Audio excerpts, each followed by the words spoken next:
Hello, friends. We are very interested to know which cities you are listening to us from, so quickly like and write in the comments where you are from. Also, share what shocking stories happened in your city or maybe even with you personally.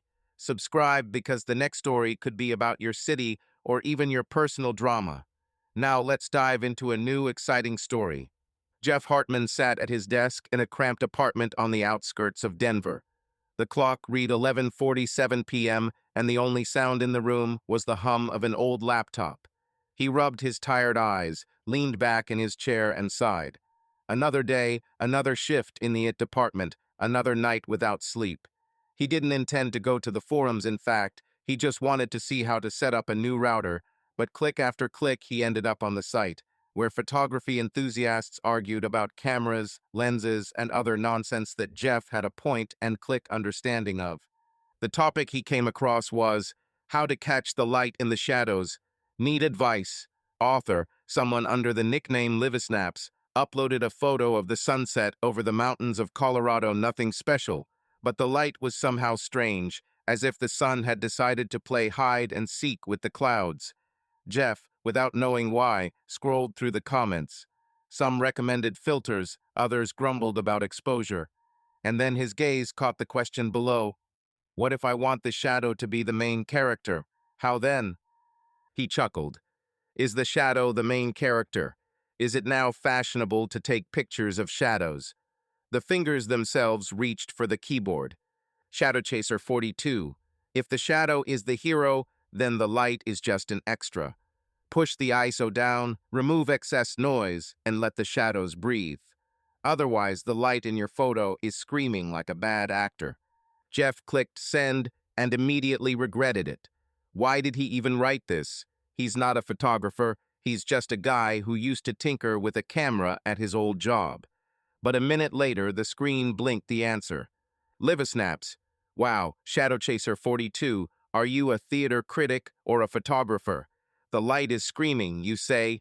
Maybe they just didn't give him the text in advance. I already adjusted the ISO, but the shadows were still flat. Any other ideas, Mr. Shadow? Jeff blinked. She answered, fast, and with a joke. He stared at the screen, feeling the corner of his mouth creep up on its own.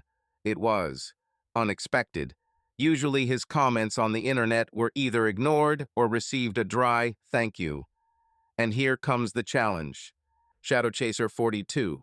Maybe your light just doesn't know when to leave the stage. Try shooting during golden hour, but with backlighting the shadows will stretch out and become deeper. And remove this filter, it ruins everything.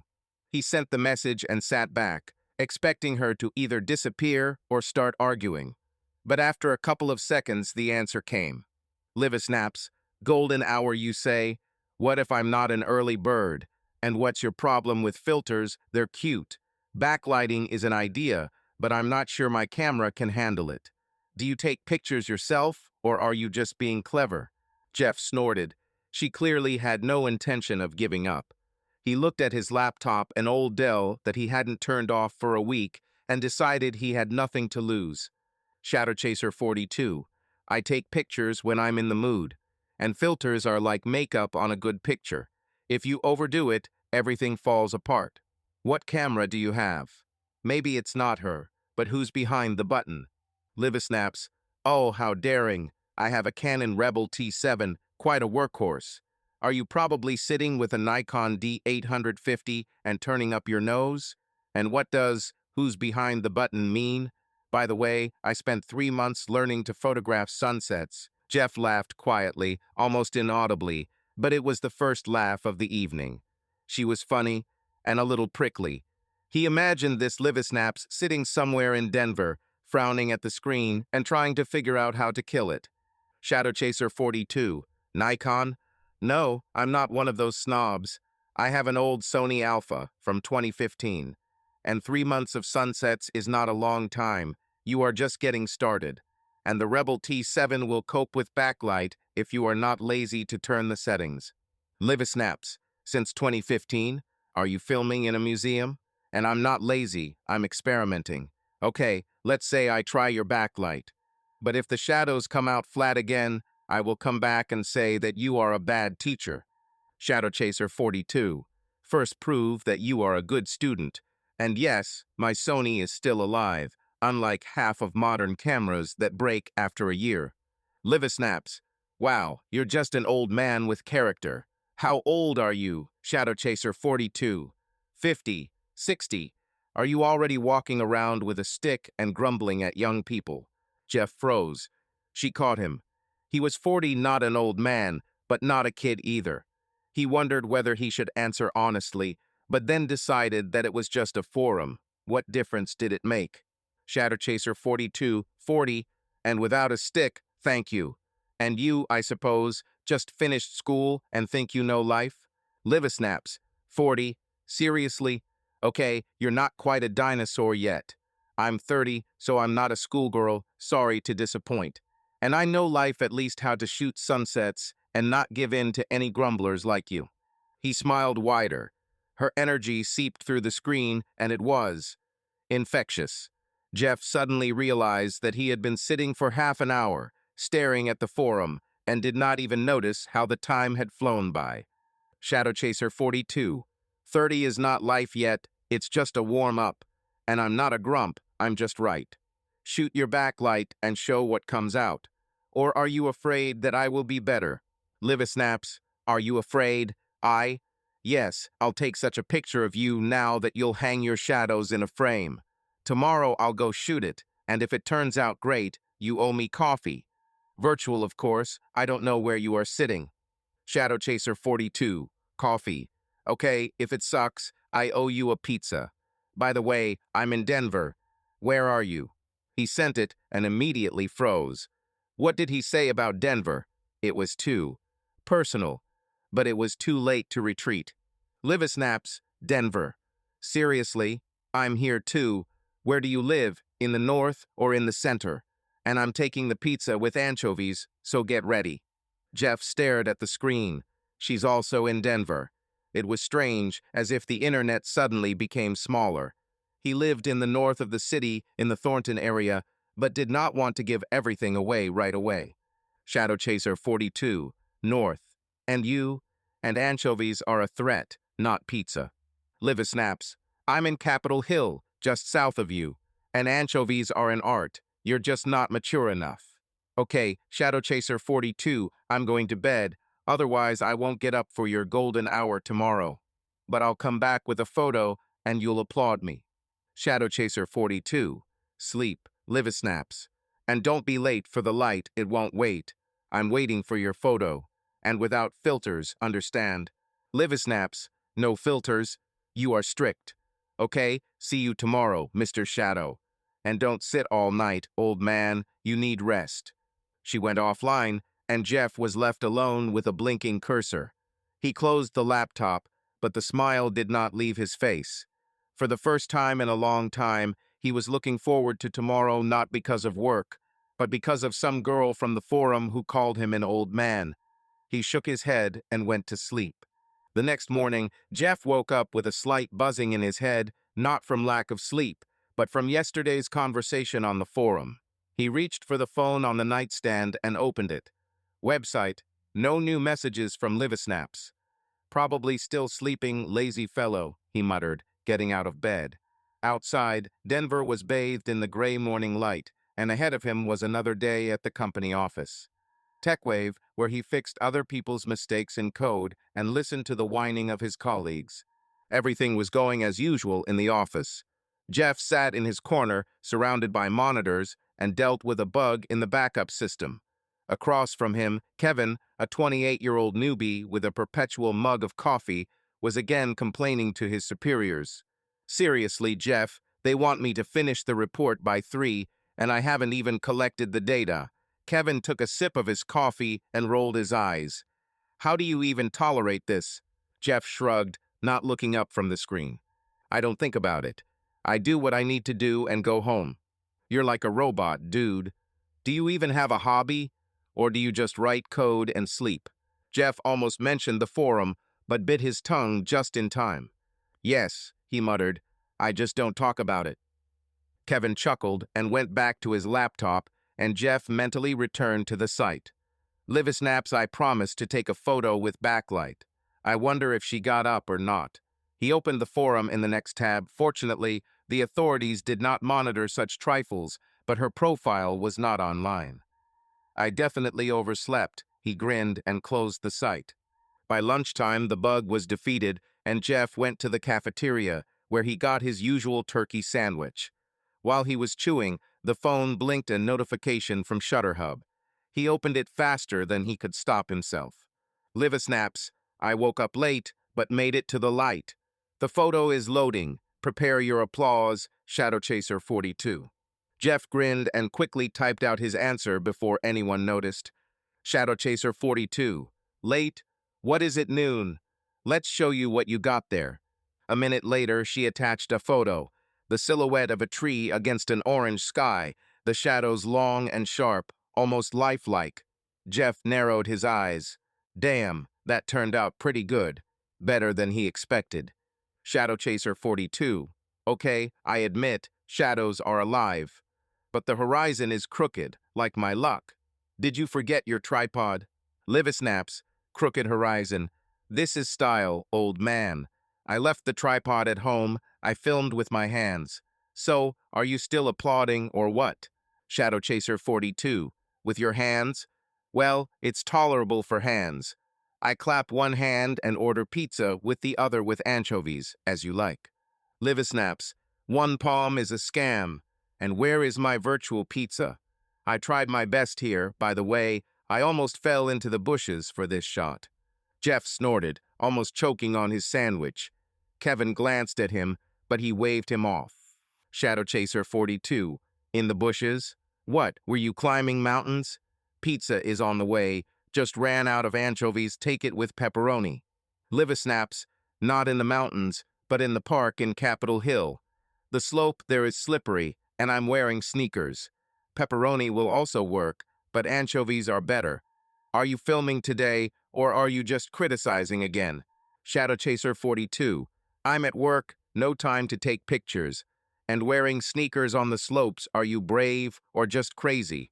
Liv snaps. At work? Poor thing, are you sitting in the office and suffering? I'm a freelancer, so I can run around the parks. And I'm not crazy, I'm adventurous. What is your job, Mr. Shadow? Jeff thought about it. Why not? It's just a chat. Shadow Chaser 42. I fix other people's mistakes. I'm not suffering, I'm just sitting. What are you doing as a freelancer? Do you sell photos? Liv snaps. Wow, you are quite a computer genius. Yes, I sell photos, stocks, orders, everything. Today is the deadline, but I decided to try your shadows. Thank you, by the way, the advice worked. Shadow Chaser 42. Genius is loud. I'm just surviving. Glad the advice helped. You won't miss the deadline because of me. Liv snaps. I won't fail. I'm a multitasker. Are you writing code there or what?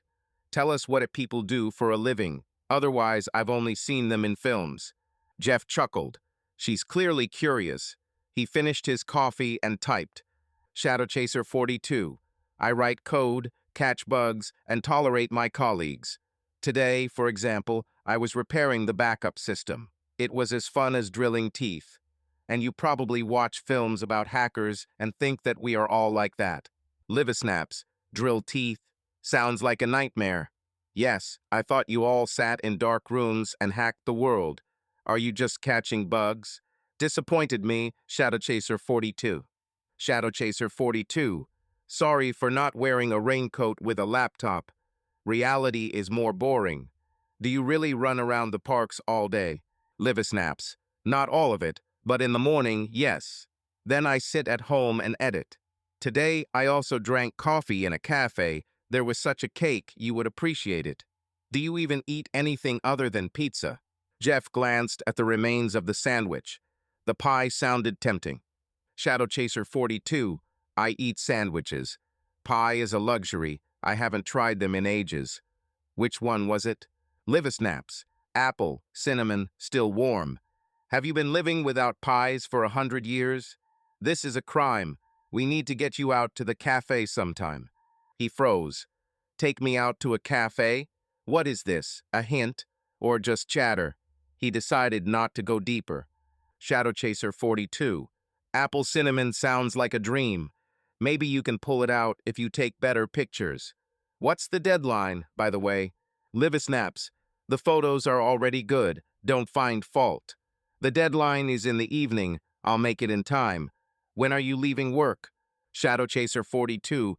At 5. Then go home and sleep. What are you doing in the evening? Live snaps. I'll drop off my order and maybe watch a movie. Do you like movies or just code and sandwiches? Shadow Chaser 42. I love films, but I haven't seen them for a long time. What movie? Live snaps. I decided to rewatch 500 Days of Summer. I love it. What do you like? Action films, I guess. Shadow Chaser 42. 500 Days of Summer. Heard, but didn't watch. Action films, yes, but mostly old ones. Die Hard, for example. You're a romantic, then? Live snaps. Romantic, but not snotty. Die Hard is a classic. I approve. You should watch 500 Days. It's about love, but without rose-colored glasses. Shadow Chaser 42. Okay, I'll add it to the list. Have you watched Nut? Live snaps. Certainly. Yippee-ki is mine. Okay, Shadow Chaser 42. I ran to work. Otherwise, the deadline had crept up. Write in the evening if you can't fall asleep right away. Shadow Chaser 42. Run work. I'll write if you post another photo. Good luck with the deadline. She went offline and Jeff returned to work. The rest of the day passed in the usual grind. Kevin was diving again. The system was glitching, but Jeff's thoughts kept returning to Live snaps. Her energy came through even through the text, and it was strangely pleasant. In the evening at home, he opened the forum again, not knowing what he was waiting for, but hoping that she would write. Jeff sat on the sagging couch in his Thornton apartment, staring at his laptop screen. Outside, the March wind, typical of Denver, howled outside, and inside he smelled of yesterday's pizza and the coffee he brewed that morning. His place was a classic bachelor's place, an old sofa with sauce stains, a coffee table littered with takeout boxes, and a lone cactus on the windowsill, which he watered once a month, if he remembered. There was a TV on the wall, but the remote had long since been lost somewhere in the bowels of the apartment, so he only turned it on through an app on his phone. All this was his world, small, quiet, and predictable. It's been 3 months since that first message on Shutterhub. 3 months after Live snaps Olivia, as he now knew her name, they chatted almost every day. At first, there were arguments about photography. She boasted about her sunsets. He made fun of her filters. Then the conversations turned to trifles: which coffee is better? Is it worth watching a new TV series? Why anchovies on pizza are a crime. Jeff didn't even notice how accustomed he was to checking the forum every morning, as if it were part of his routine, like brushing his teeth. Tonight, everything was as usual. He returned from work, where Kevin was again gushing about his girlfriend, threw his jacket on a chair, and opened his laptop. A new message was flashing on the forum. Live snaps. Hello, old man. Today I photographed the morning fog in the park, but without filters, as you like. Will you appreciate it? Jeff smiled and clicked on the attached photo. The trees are hazy, the light is soft, the shadows are barely visible. She clearly tried. Shadow Chaser 42. Not bad, Live snaps. The fog is alive, the exposure is not too tight. But the angle is strange. Were you crawling on your knees? Live snaps. Is kneeling an interesting position? No, I just crouched down so that the branches wouldn't get into the frame. And what does not bad mean? This is a masterpiece, admit it. Shadow Chaser 42. A masterpiece is loud. A good shot, but you still have to crawl to genius. How did you even get up so early? Live snaps. With difficulty, but for the sake of art, it is possible. And you probably slept again until lunchtime. What did you do today besides grumble at me? Jeff glanced at the pizza box on the table. I didn't want to lie. Shadow Chaser 42. I worked, then came home. Nothing interesting. What did you do besides the fog? Live snaps. I submitted my order, walked around, and drank coffee in the center. There's a cool place there, Bean Brew, you know. Small but cozy. Shadow Chaser 42, don't know. I'm rarely in the center. I drink coffee at home, it's cheaper. Liver snaps. At home? Are you a complete hermit? We need to get you out into the public eye, old man. How about meeting there for coffee? Jeff froze. Fingers hovered over the keyboard, and my heart suddenly failed. Meet, live? He reread her message 3 times, as if hoping it was a joke. But she was waiting for an answer. Her nickname was Green Online. He leaned back on the sofa, looking at the peeling ceiling. The last time he met someone was 2 years ago, back in Chicago, before moving. Then it was dinner with colleagues, and he sat silently all evening, counting the minutes until he left. After the divorce, he completely stopped communicating with people outside of work. And here he has coffee with a girl from the internet who calls him an old man and takes off his dogs. It was too much. Shadow Chaser 42, live coffee. Are you serious? Liver snaps. Yeah, seriously. We're both in Denver. Why wait? Just coffee, no big deal. Or are you afraid that I'm scary in real life? Jeff snorted.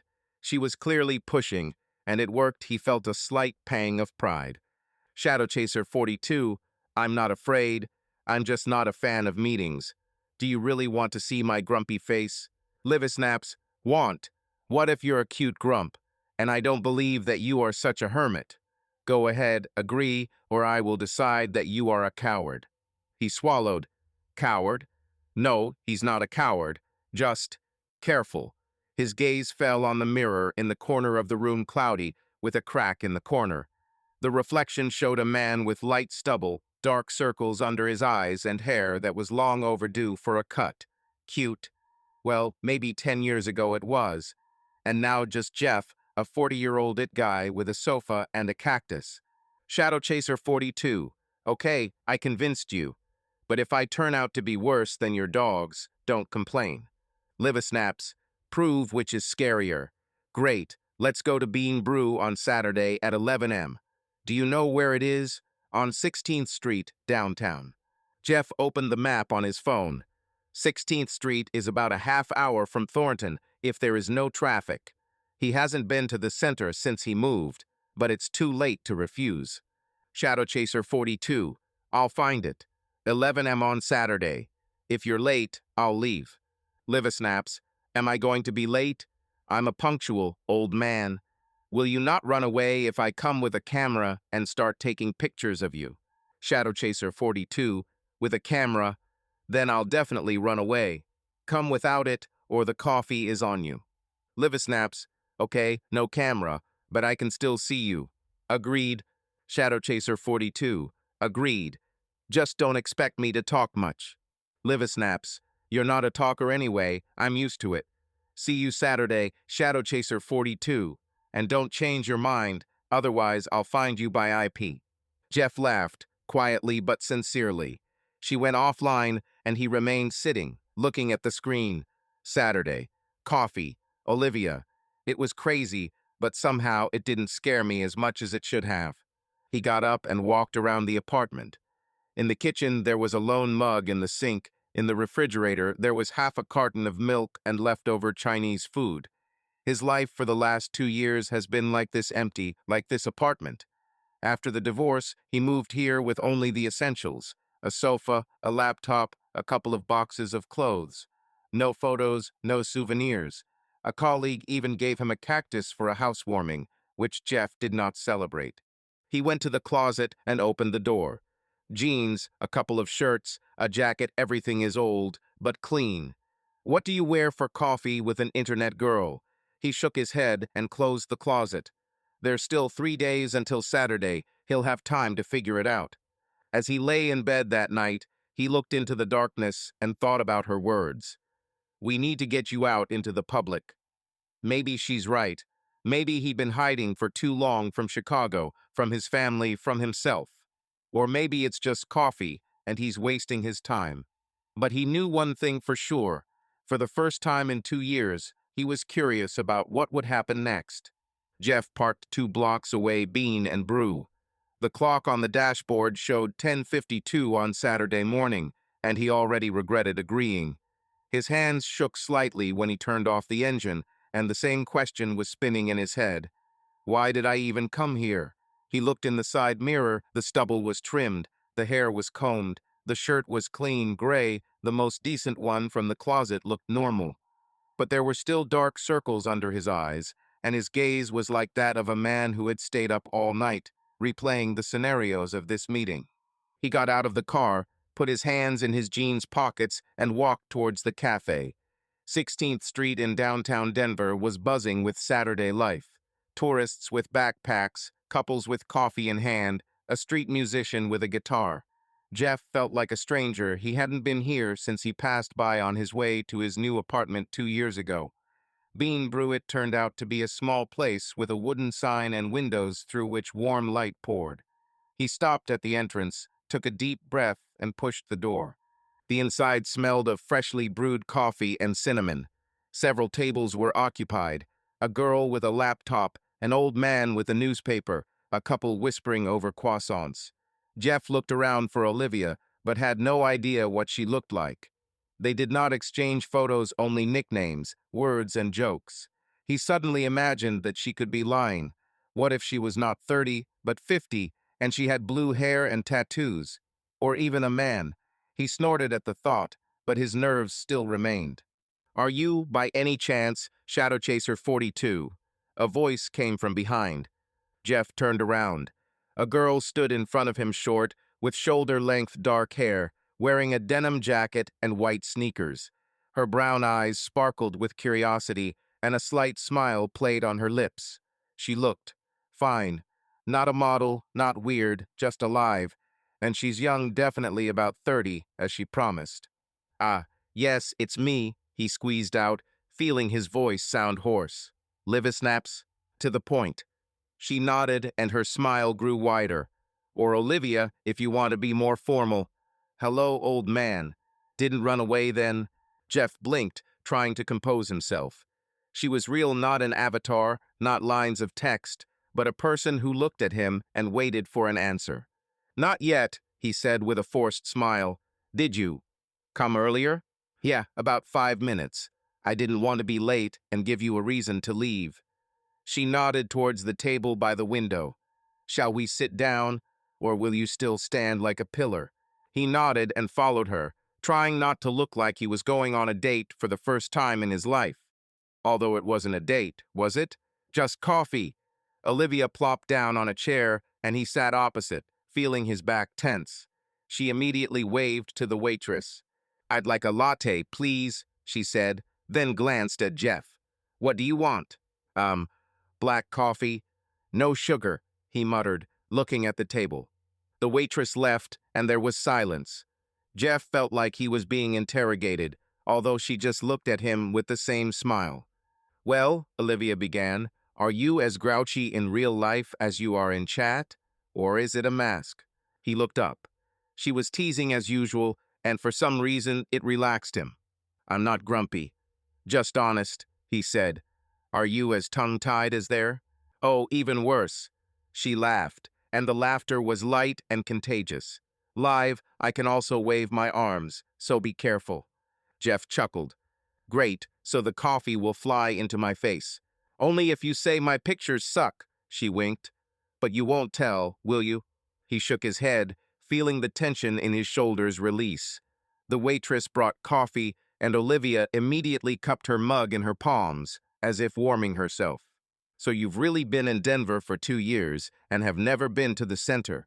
She asked, taking a sip. Well, I've been a couple of times. On business, he answered, looking into his black coffee. I don't like crowds. I thought you were just lazy, she said, narrowing her eyes. But now I see you're just a pro-level hermit. How did you even get onto the forum? Jeff shrugged. Accidentally. I was looking for instructions for the router, and then I saw your post about shadows, and everything started spinning. Seriously? She laughed. So I pulled you out of the internet? It's fate, old man. It's not fate, but your persistence, he muttered, but the corner of his mouth still twitched. Persistence is my middle name, she said proudly. I remember how you told me about ISO. I almost threw the camera then, But you were right, it's an infection. I'm usually right, he said, taking a sip of his coffee. You're just stubborn. You're a grump, she retorted. But funny. Remember how you said about filters, makeup on a good picture? I laughed for a week. Jeff smiled for the first time that morning. And you still sculpted them later. I checked your photos. I sculpt because I can. She pointed a finger at him. And you watched them then? Admit it, were you following me? I didn't follow. I was just curious, he said, and suddenly realized that it was true. He really was looking forward to her new posts, although he would never admit it out loud. Olivia narrowed her eyes, but didn't say anything, just took another sip of coffee. They were silent for a minute, but the silence was not awkward, rather cozy, like this small table by the window. You're not as scary as you threatened, she finally said, looking at him over the top of her mug. Even cute, if you look closely. Jeff almost choked. Are you kidding me? I'm ordinary. Ordinary, but with character, she said. And your eyes are kind, even though you hide them under that frown of yours. He didn't know what to answer. Kind eyes? No one had told him that, at least not in the last 10 years. He cleared his throat and changed the subject. And you are as I thought. Energetic. I thought you were going to talk me to death. I'll still have time, she winked. But you're holding on, well done. Haven't escaped yet. Bye, he repeated, and she laughed again. They chatted for another hour. Olivia told how she once almost drowned her camera in the river, and Jeff admitted that he once fell asleep on a work call. The coffee got cold, but no one noticed. Jeff expected it to be awkward, that he would withdraw as usual, but her warm smile and lightness changed everything. She didn't press, didn't bother with questions, she just was herself, and that was enough. When they left the cafe, the sun had already risen higher. Olivia pulled on her jacket and turned to him. Well, old man, it wasn't so scary, right? She asked, bowing her head. Not so, he agreed. Even, normal. Fine. Is this a compliment from you? She grinned. Okay, let's do it again sometime. You don't mind, do you? Jeff looked at her smile, at the sparkle in her eyes, and nodded, not trusting myself. I don't mind. Right if you need anything. Absolutely, Shadow Chaser 42, she said, waving her hand. See you. She walked away towards her car, and Jeff stood for another minute, looking after her. Then he went to his car, feeling a strange warmth in his chest. It was only an hour, just coffee, but somehow it felt like something had changed. And for the first time in 2 years, he didn't want to return to his empty apartment so quickly. Jeff stood in front of the mirror in his apartment, looking at himself with slight bewilderment. He was wearing the same jeans he wore at the coffee meeting and a dark blue sweatshirt he dug out of his closet. Will do, he muttered, but he still felt out of place. Today, Olivia invited him to a screening of some indie film at a small theater in Capitol Hill. He agreed almost immediately when she posted on the forum a couple of days ago. But now, looking at his reflection, he wondered, what am I even doing? The last time he went to the movies was back in Chicago, about 5 years ago, with his wife and daughter. Then it was some kind of cartoon about penguins, and he fell asleep in the middle. Since then, nothing. Work, home, sofa, laptop. His life in Denver was like a looping code. No glitches, but no meaning either. And then suddenly a movie. With Olivia, he shook his head and grabbed the keys. On Shutterhub, she wrote last night. Livisnaps, Old Man, Road to Nowhere is showing at the Sci Film Center on Friday at 7 p.m. Indie, weird but cool. Will you come with me? Shadow Chaser 42, Road to Nowhere. The title is like my life. What kind of movie? Livisnaps. This is about a guy who is looking for himself, but is always lost. Few words, many pictures. You'll like it. Shadow Chaser 42. Okay, I convinced you. But if I fall asleep, you'll kick me. Livisnaps. Kick. I'll pour coffee on you if anything happens. We'll meet at the entrance at 6:45. Don't be late. And so he drove to Capitol Hill, gripping the steering wheel a little tighter than necessary. Outside Denver was sparkling with lights. It was Friday, People were rushing to bars and restaurants, and he was heading to the cinema, where even the title of the film sounded like a challenge. He parked a block away from U Film Center, an old building with a neon sign and posters in retro style. Olivia was already standing at the entrance, wearing a black jacket and a scarf thrown over her shoulder. She noticed him and waved. "Hello, Shadow Chaser 42, she shouted as he approached. He didn't run away. Well done. I still can, he muttered, but smiled. Are you always this loud? Only when I see Grumps do I know, she winked. Ready for the movie, or are you already regretting it? I don't regret it yet. Let's see what kind of shadows there are, he said, putting his hands in his pockets. They went inside. The hall was small, with a red carpet and the smell of popcorn. Olivia bought the tickets. She insisted it was her idea, but he didn't argue. The hall turned out to be almost empty. A couple of students in the corner, a man with a beard in the front row, and an old woman with knitting. Jeff and Olivia sat in the middle, and she immediately began rustling the bag of candy. Want, she whispered, handing him a handful of M&Ms. You're just a child, he said, but took a couple of pieces. Is this an obligatory part of the movie? Yeah, it doesn't count without candy, she answered, popping one into her mouth. Relax, old man, you're not at work. The lights went down and the movie began. Road to Nowhere turned out to be a strange thing. Black and white footage, long shots of empty roads, a man with a tired face, wandering somewhere without a goal. The music hummed low, shadows stretched across the screen as if alive. Jeff fidgeted in his chair at first. It was unusual to sit in the dark with an almost unfamiliar girl, but then he got used to it. The light was really good, sharp, deep, like in the old photographs that he had once taken himself. Olivia sometimes whispered in his ear, Do you see how the shadow is falling? This is your style. Or, he'll take a wrong turn again, I bet. Jeff only grunted in response, but her voice did not irritate. On the contrary, it added some kind of comfort to the film. He caught himself thinking that he didn't feel like a stranger, although everything around him was new. The hall, the screen, her elbow accidentally touching his hand. When the film ended, the main character still had not found where he was going. The light came on, and Olivia turned to him with burning eyes. Well, old man, how do you like it? She asked as they left the hall. Strange, he said, scratching the back of his head. But it's beautiful. Light, yes, as it should. The shadows are alive. I told you so. She clapped her hands. And you didn't fall asleep, I'm proud. Almost, he lied, although in fact he was staring without stopping. Do you always like such films? Not always, but indie is my thing. There, the picture is more important than words, like in photographs, she said, pulling on the scarf. What do you say? The first release in years and straight into the cinema. How does it feel? Jeff thought about it. They stood at the exit, the cold Denver wind hitting their faces. He could have lied, said nothing special, but something in her gaze open, without a trick, made him answer honestly. Not at ease, he admitted. But it's okay. You choose well. Wow, is that a compliment? She grinned. I'll write in my diary. Jeff said I was cool.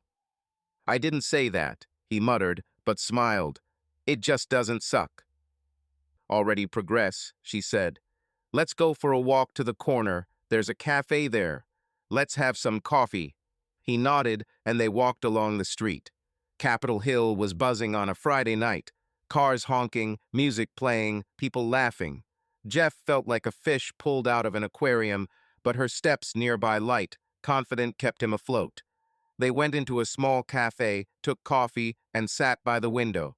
You really haven't gone anywhere for 2 years? She asked, stirring her coffee. True, he said, looking into his mug. Work, home, all. It's like being in prison, she said quietly. Isn't it boring? I'm used to it, he shrugged. Are you always running somewhere? Yeah, I can't sit still, she nodded. Photos, movies, coffee. You have to live, old man, not survive. He looked at her. Her words touched something inside, not painfully, but like a slight jolt. He really was surviving, not living. 2 years in Denver passed in a blur. code, sandwiches, sofa. And here she was with her films and candies as if she had opened a window in his dusty room. Maybe you're right, he said finally, but I'm not used to this. To the films or to me? She winked. To both, he chuckled. She laughed, and he found himself liking the sound. They finished their coffee, chatting about the film. She argued that the hero was not lost, but free, and he insisted that he was just a fool. The night grew colder as they walked out, and Olivia rubbed her hands chillily. Okay, old man, I went to the car, she said. How do you get there? Also by car, he answered. To Thornton. Then see you later, she said, waving her hand. Right on the forum, if anything happens, and thanks for coming. Thank you, he blurted out, and he immediately regretted it, but she only smiled. Wow, you're really out of gratitude. Bye, Shadow Chaser 42. She left, and Jeff stood looking after her. Then he got into the car and drove home, but it wasn't the code or bugs that were spinning in his head, but her voice, the shadows on the screen, and a strange feeling that maybe he really missed life. Jeff stood at the entrance to the Ogden Theater, an old building in downtown Denver with a worn sign and a crowd at the door. It was Saturday, a week after their trip to the movies, and Olivia pulled him out again. This time to a concert by some local band he had never heard of. He put his hands in his jacket pockets, feeling a little lost among the people, young people in torn jeans, couples with beer, noisy groups. The last time he was at a concert was about 15 years ago, back in Chicago, and then it was some kind of jazz. And here it's rock, judging by the bass coming from inside. Olivia emerged from the crowd, as always, with a smile and enough energy to fill the entire room. She was wearing a black t-shirt with a band's logo, jeans and sneakers, and she had her hair pulled back into a messy ponytail. "Hello, old man," she shouted, making her way towards him. "Didn't run away then?" "There's still a chance," he muttered, but the corner of his mouth twitched. "Is this your band playing?" "Not mine, but I adore them," she said, pointing her finger at the t-shirt. The wild echoes, "Are you ready to shake the bones?" "My bones are old, they might not hold up," he said, looking at her enthusiasm. "Are you sure I belong here?" "Absolutely." She grabbed him by the sleeve and dragged him to the door. "Come on, I have the tickets. And don't worry, you'll like it." They walked inside, and Jeff immediately felt the sound assault his ears. Guitars, drums, the low hum of the crowd. The hall was packed, but not to capacity. People stood in groups, some at the bar, some closer to the stage. Olivia dragged him to the middle, where it was a little freer. "Here, it's normal here," she said, turning to him. "Don't be afraid, I won't force you into the crowd." "Thank you for your mercy," he chuckled, looking around. The lights were dim and flickering, and the stage glowed red and blue. He felt out of place, but for some reason her presence nearby kept him in place. The band took the stage, 4 guys with guitars and a drummer with long hair. The lead singer, a skinny guy in a leather jacket, grabbed the microphone and yelled, "Denver, are you ready?" The crowd roared. Olivia also shouted something, and Jeff just stood there, looking at her in slight surprise. The music began loud, harsh, with hoarse vocals and a rhythm that chilled to the bones. Olivia immediately began to move, not to dance in the full sense, but to sway to the beat, singing along to the chorus. Jeff looked at her, then at the stage, and suddenly realized that his foot was beating the rhythm itself. He didn't notice how he began to shake his head slightly. "Well, old man, are you getting into it?" she shouted over the music, leaning towards him. "Not yet deaf," he answered, but his voice was not as grumpy as usual. "This is just the beginning." She grabbed his hand and pulled him closer to her. "Come on, move. Don't stand there like a pillar." Jeff froze for a second, but her hand was warm and her smile was such that she didn't want to argue. He awkwardly stepped forward, then back, trying to get into a rhythm. It was ridiculous, him, a 40-year-old guy, dancing to rock music in the crowd, but Olivia laughed and nodded as if she approved. "That's it, that's better," she shouted. "You're like a rock star, more like a rock dinosaur," he muttered, but continued to move. The music flowed into him, and he suddenly realized that he was not thinking about work, about the apartment, about the past. just steps, rhythm, her laughter nearby. They danced, if you could call it that, for a couple more songs. Olivia spun around, raised her arms, and he just swayed, but felt the tension with which he came here dissolve. As the band slowed down, playing something melancholic, she turned to him, slightly out of breath. "Well, he's not dead?" she asked, brushing her hair out of her face. "I'm still breathing," he said, wiping sweat from his forehead. "Do you always jump like that?" "Only when the music is good," she answered. "You're holding up well, old man." "I thought you'd run away in 5 minutes." "I had a thought," he admitted, "but you didn't give it." "And rightly so," she winked. "Another hour, and you'll be screaming with the crowd." "You won't wait," he chuckled, but something stirred inside. He liked it, not only the music, but also the way it pulled him into it all. The concert ended around 10, the band played a few more songs, the crowd clapped and whistled, and Olivia shouted, "Bravo," so loudly that Jeff winced. They went outside, where the Denver night air cooled their hot faces. "Hungry?" she asked when they walked away from the theater. "There's a little," he nodded. "Are you up to something?" "Yeah, burgers," she said, pointing to the neon sign across the street. "They're burger bonanza. They make them so juicy that you'll forget about your pizza." "I doubt it, but I'll check," he said, and they went to the diner. It was noisy but cozy inside. Wooden tables, the smell of fried meat, rock and roll from the speakers. They each took a burger, his with bacon, hers with avocado, and sat by the window. Olivia took a bite and moaned with delight. "How do you like it?" she asked with her mouth full. "Better than pizza," he admitted, chewing his. "Do you always eat like this after concerts?" "Yeah, it's a ritual," she nodded. "A concert without a burger is like a photo without light. When was the last time you walked like this?" Jeff froze with a burger in his hands. The question was simple, but the answer is no. He put his food down and looked at her. "Honestly, I don't remember," he said quietly. "Probably before moving to Denver." "Before moving?" She narrowed her eyes. "How long ago was this?" "2 years," he answered, looking at the table. "I came here and, well, I became a hermit, as you say. Work, home, that's it." Olivia fell silent, stopping chewing. Her gaze became softer, but not pitiful, rather curious. "2 years without concerts and burgers?" she asked. "What, did you live in a cave?" "Almost," he chuckled. "I just didn't want to go anywhere. I'm used to it. Do you want to know?" She leaned a little closer, looking into his eyes. Jeff thought about it. Did he want to? Today, yes. The music, her laughter, even that burger, it was all alive, real. He nodded, surprising himself. "It looks like it is," he said. "You're contagious, you know?" "Is this a compliment?" She grinned. "I'll put it in my piggy bank. But seriously, old man, 2 years is a long time. What got you locked up like that?" He shrugged, not ready to go deeper. "Life, probably. But you're right, it's time to get out." "Well done," she said, taking another bite of the burger. "I'll get you out, even if I have to drag you by the ears." "Try," he muttered, but smiled. They finished their burgers while chatting about the band. She praised the lead singer. He grumbled about the volume. When they left, the night was dark and cold, but Jeff did not feel fatigue. He walked her to the car, and she turned to him.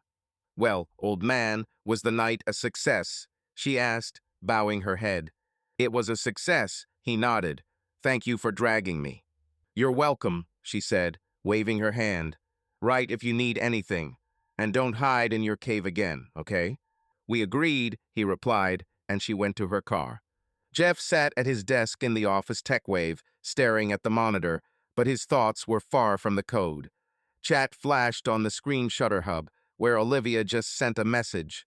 2 weeks passed after the concert, and their communication became almost daily, not only on the forum, but also in the messenger, where they switched after that night with burgers. She sent a photo, morning coffee in her mug with the inscription "Shoot or Drink" and the caption, "Live snaps. Old man, how is your morning?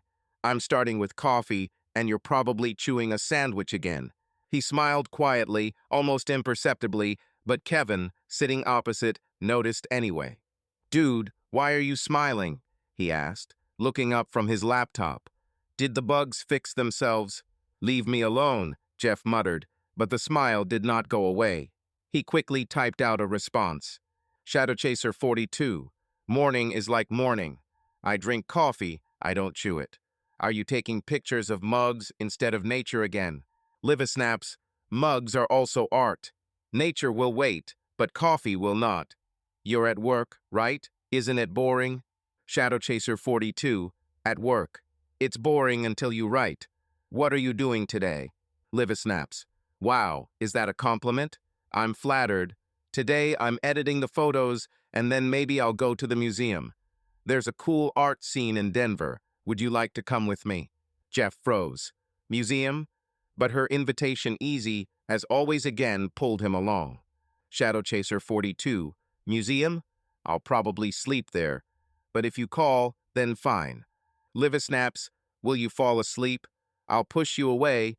Great, meet me at the dam entrance at 3. Don't be late, old man. He closed the chat and returned to the code, but he could no longer concentrate. Her messages short, with jokes, grabbed him more and more. He found himself waiting for them, checking his phone at lunch, smiling like a fool when she sent something like, "Would you approve of this light?" with a photo of the sunset.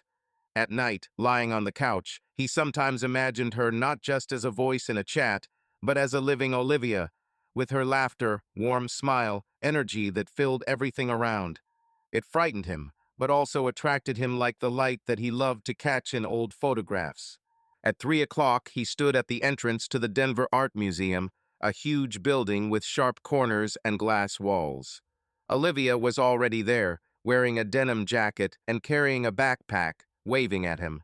"Hello, old man," she shouted, coming closer. He didn't run away. Well done.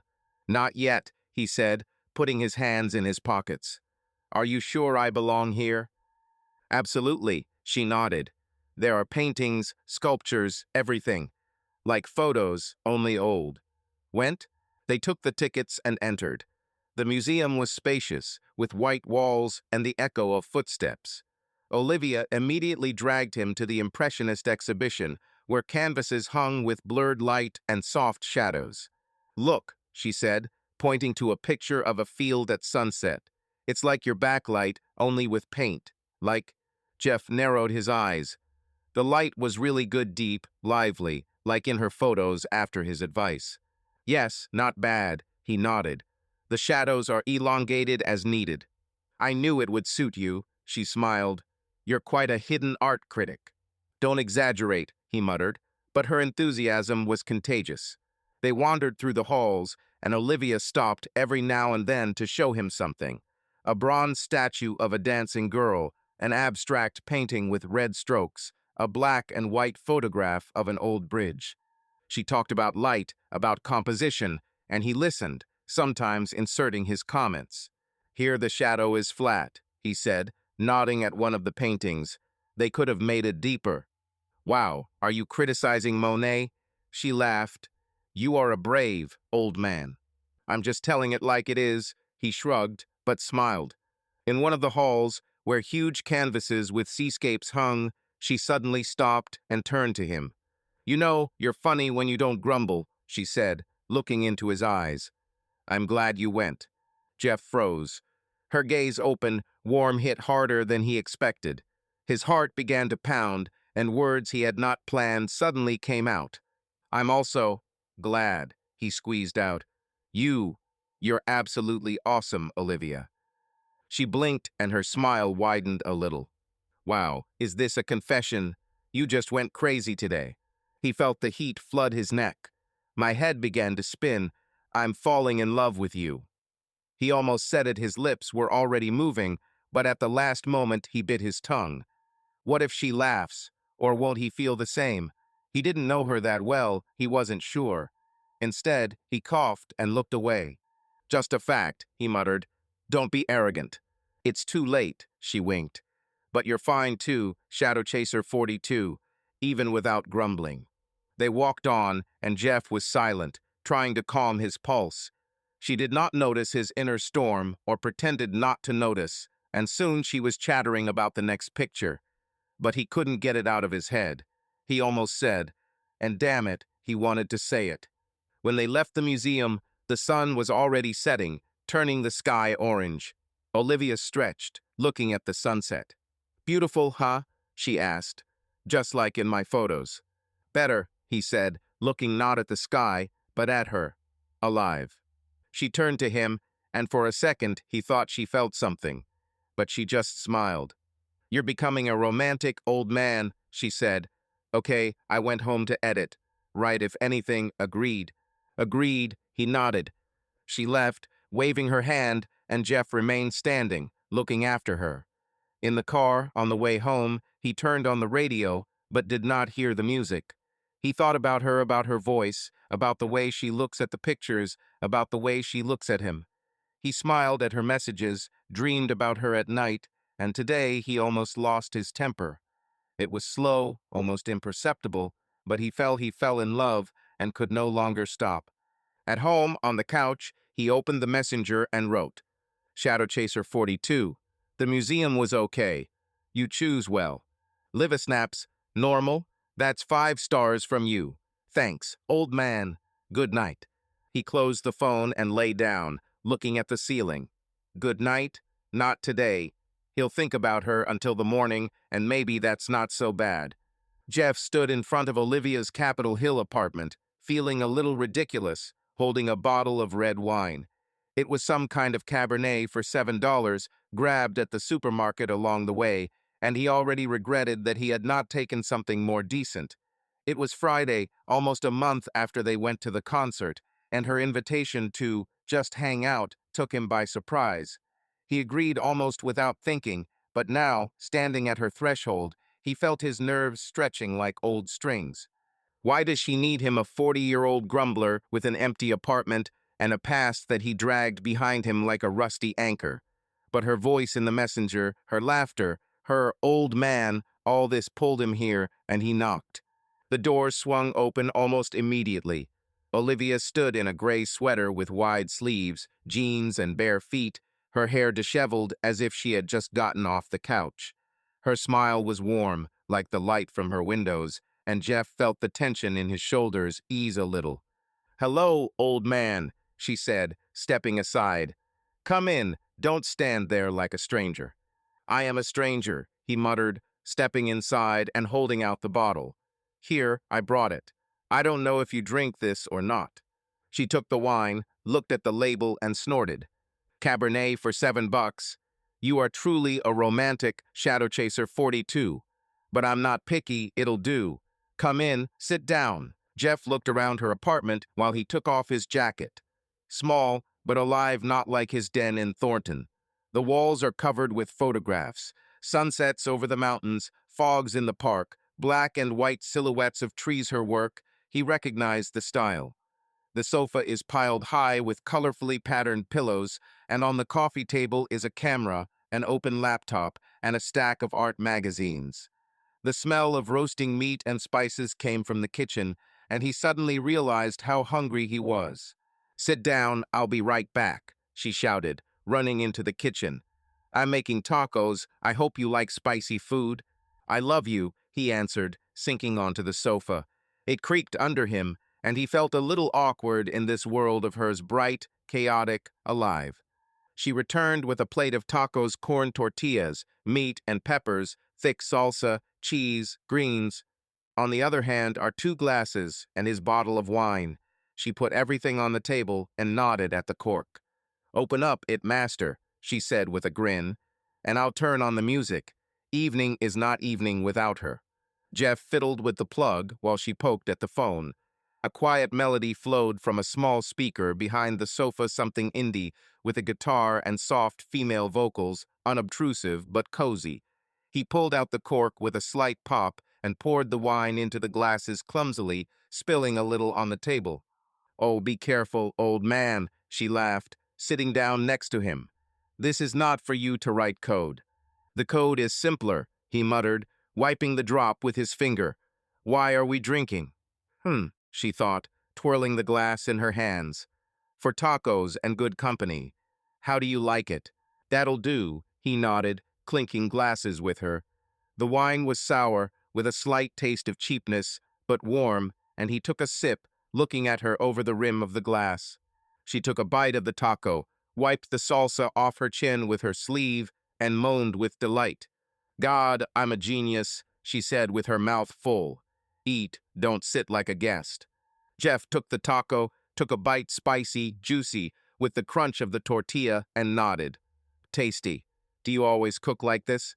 When the mood is there, she answered, chewing. I suppose you only order pizza. And sandwiches, he admitted. Too lazy to cook. Lazy guy, she winked. Okay, I'll teach you somehow. Tacos are easy, even you can do it. They ate while chatting about small things. She told how she once spilled salsa on her camera and nearly drowned it in the sink while trying to clean it up. He complained about Kevin, who again this week was diving about his girlfriend, leaving Jeff to sort out a bug in the database. The wine flowed easily, the music hummed in the background, and Jeff suddenly found himself feeling comfortable for the first time in a long time. Olivia sat next to her, her legs tucked under her. Her elbow accidentally touched his, but he did not move away. It was strange, but nice. When the plate was empty, she leaned back on the sofa, holding the glass on her knee, and looked at him. You're kind of quiet today, she said, narrowing her eyes. Everything is fine. Okay, he nodded, looking into his glass. I'm just not used to this. Why? To the taco or to me? She smiled, but there was something soft in her voice, without teasing. To both, he said, and it was true. I haven't been to anyone for a long time. Away, I mean.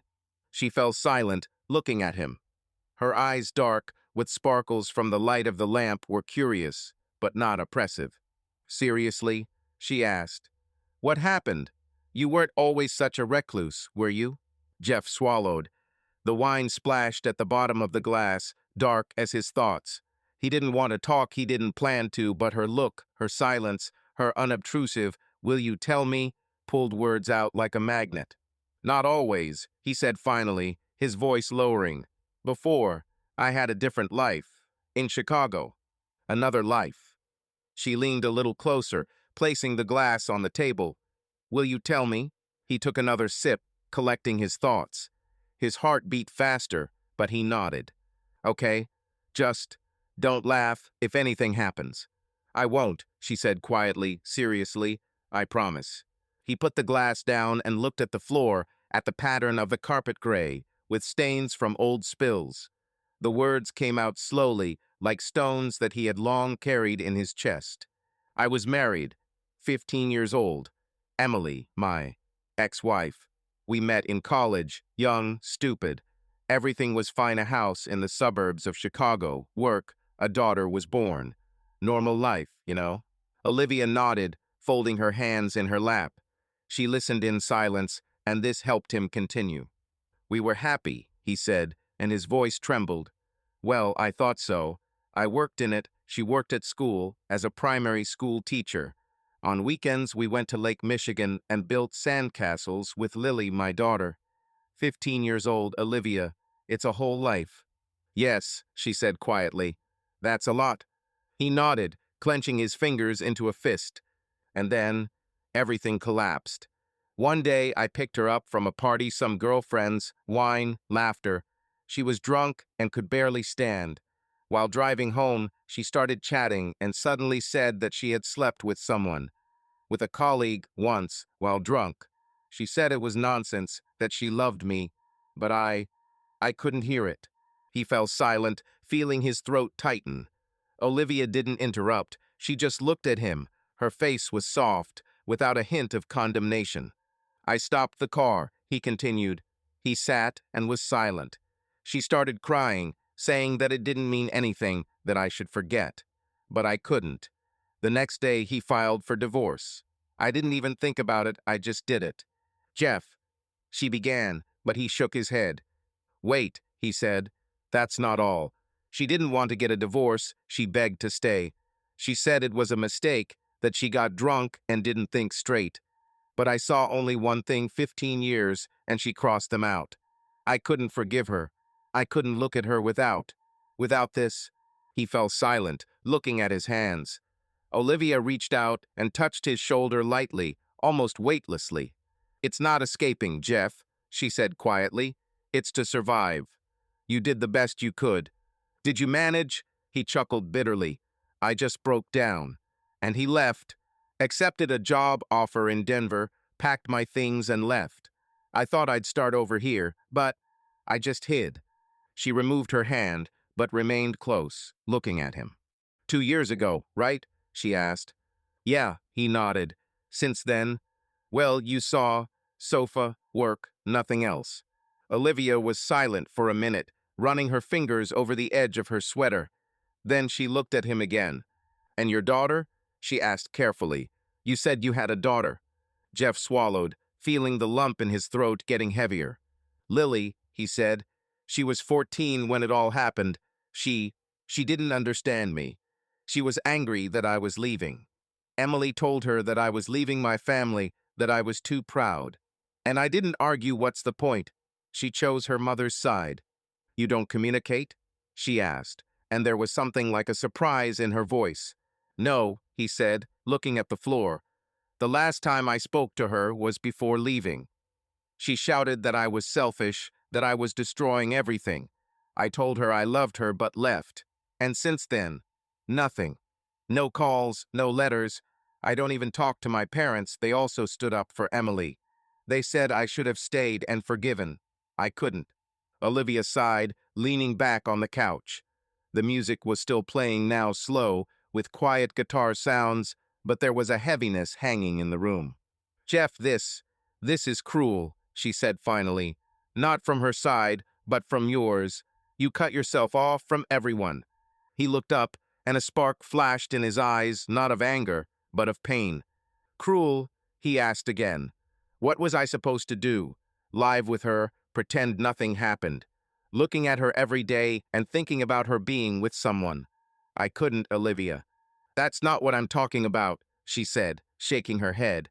"I don't condone her cheating, Jeff. It's mean, and I understand why you left. But my daughter, it's not her fault. And your parents, maybe they just wanted you to remain a family." "They chose her," he said sharply. "Everyone chose her. I was left alone, you know. One against all, and I left because I couldn't breathe there." She fell silent, looking at him. Her fingers fiddled with the hem of her sweater, and there was something new in her eyes, not pity, but a challenge.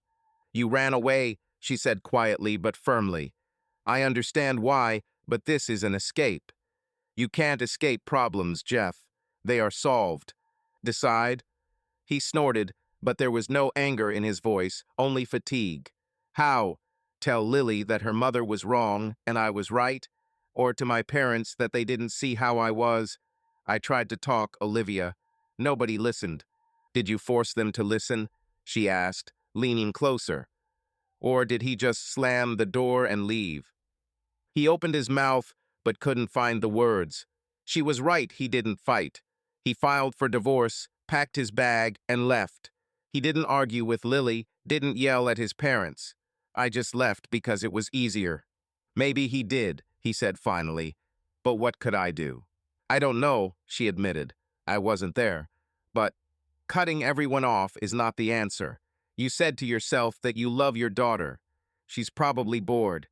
Jeff clenched his fists, looking at the floor.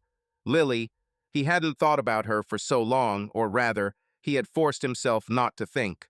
Her face, blonde hair like Emily's, green eyes like his came before his eyes, and he felt a pang in his chest. "Maybe he's bored," he said quietly. "But she hates me. I am a traitor to her."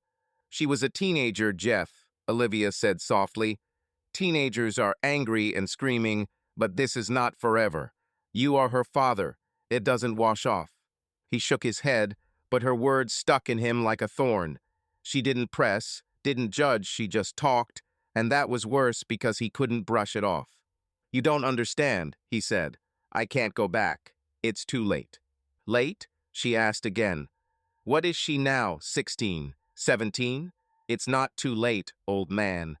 This is just the beginning." He looked at her, and her gaze warm, but with a slight reproach pierced him. She did not justify Emily, did not protect his family, But she confronted him with a fact. He ran away, and this did not solve anything. Maybe you're right, he said finally, but I don't know how to fix it. You don't have to fix everything at once, she said with a shrug. Just, don't run anymore. You are here with me. This is already a step. Jeff nodded, feeling the heaviness in his chest become a little lighter.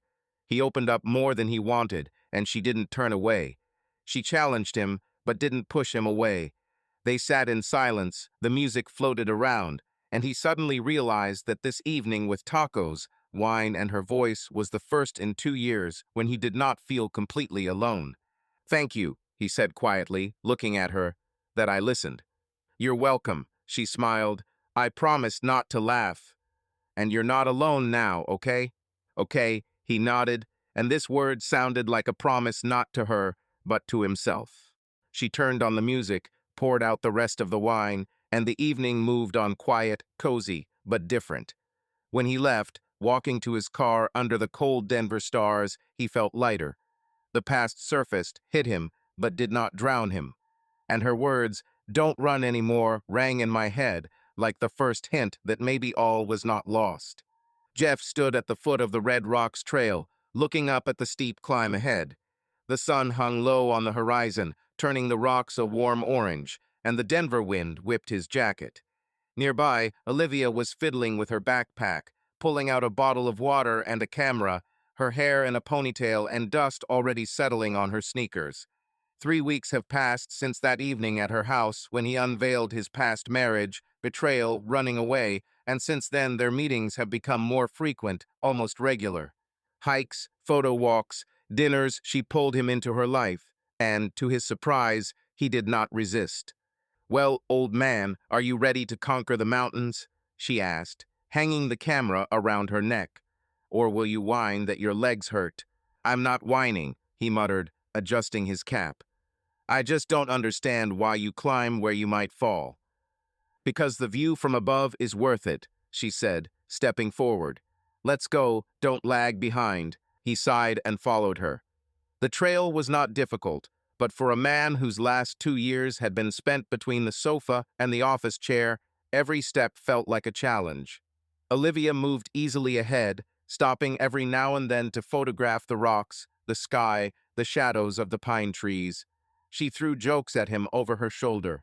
Look, Jeff, the light is the way you like it backlit. Or, don't puff like that, old man, I'm not making you run. He grumbled in response, but the corners of his mouth turned up. Her energy was contagious, and about halfway through he found himself marching to her rhythm, not even noticing the fatigue. When they reached the observation deck, she spread her arms, looking at the hills below. How do you like it? She asked, turning around. Was it worth it? Jeff looked at the scenery, the mountains, the sky, the golden light, and nodded. It was worth it.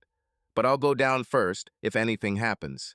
Scared of heights? She laughed. Okay, let's go down together. Sit down, let's take a break. They sat down on the rocks, she handed him the water, and he took a sip, feeling the sweat running down his neck. She clicked the camera on him while he was drinking. Hey, I'm not a model, he said, wiping his mouth. And you look like a hero of the campaign, she winked. This is for my personal archive, don't be afraid. Archive of grunts, he chuckled. An archive of good times, she corrected, and her smile was so warm that he looked away to avoid blushing. This trip was the beginning of a new rhythm.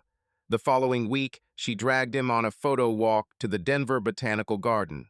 They wandered among the flower beds and trees. She photographed the flowers and the light breaking through the leaves, and he simply walked alongside, sometimes inserting his comments. The shadow here is flat, he said, nodding at her shot with roses. Move to the left. Wow, are you really my teacher now? She grinned, but obeyed. She clicked the camera and showed him the screen. Is that better? Better, he nodded, but still not a masterpiece. Bore, she snorted, but she laughed, and he laughed back. They stopped at a pond where ducks were swimming, and she suddenly said, You know, you've changed, old man. Previously, you would have simply remained silent. Maybe you infected me, he said, looking at the water. Or I'm just tired of being silent. Well infected, she nodded. I like it when you talk. He looked at her profile, at the way she squinted in the sun, and felt something warm stir in his chest. He didn't answer, but her words stuck with him like a melody he couldn't get out of his head. Dinners became another part of their rhythm. One day, she suggested going to a small Mexican restaurant downtown that served burritos the size of his head. They sat at a table by the window. She dipped chips in guacamole, and he tried not to get the sauce on her. You eat like a child, he said as she dropped a piece of filling on the table. And you eat like an old man, she retorted, wiping her hands with a napkin. Too neat. Live a little, Jeff. I live, he muttered. I just don't want to wash my shirt later. I'll buy you a new one, if anything, she winked. But you're right, you live. I see it. Do you see? He asked, taking a bite of the burrito. Yeah, she nodded. You smile more often. And you grumble less. I pulled you out, admit it. He chuckled, but didn't argue. She was right, he was changing. Not sharply, not immediately, but her presence, her hikes, her photos, her jokes punched cracks in the wall he had built over 2 years in Denver. He found himself waiting for her messages, checking his phone at lunch, thinking about her when the code on the screen turned to mush. It was a new rhythm, and he liked it. One evening, after dinner at a pizzeria, they were walking around downtown Denver. The streets were noisy, the lights were flashing, but they walked slowly, shoulder to shoulder. She talked about her latest order, a photo shoot for a magazine, and he listened, sometimes inserting his and, well, yes. At some point, she stopped at a display case with garlands and turned to him. You know, old man, I like you, she said suddenly, looking into his eyes. Even when you grumble. Jeff froze. Her words hit him like a warm wave, and he felt his heart pound. Are you kidding me? He squeezed out, trying to hide his embarrassment. No, she said, and her smile was soft, without a catch.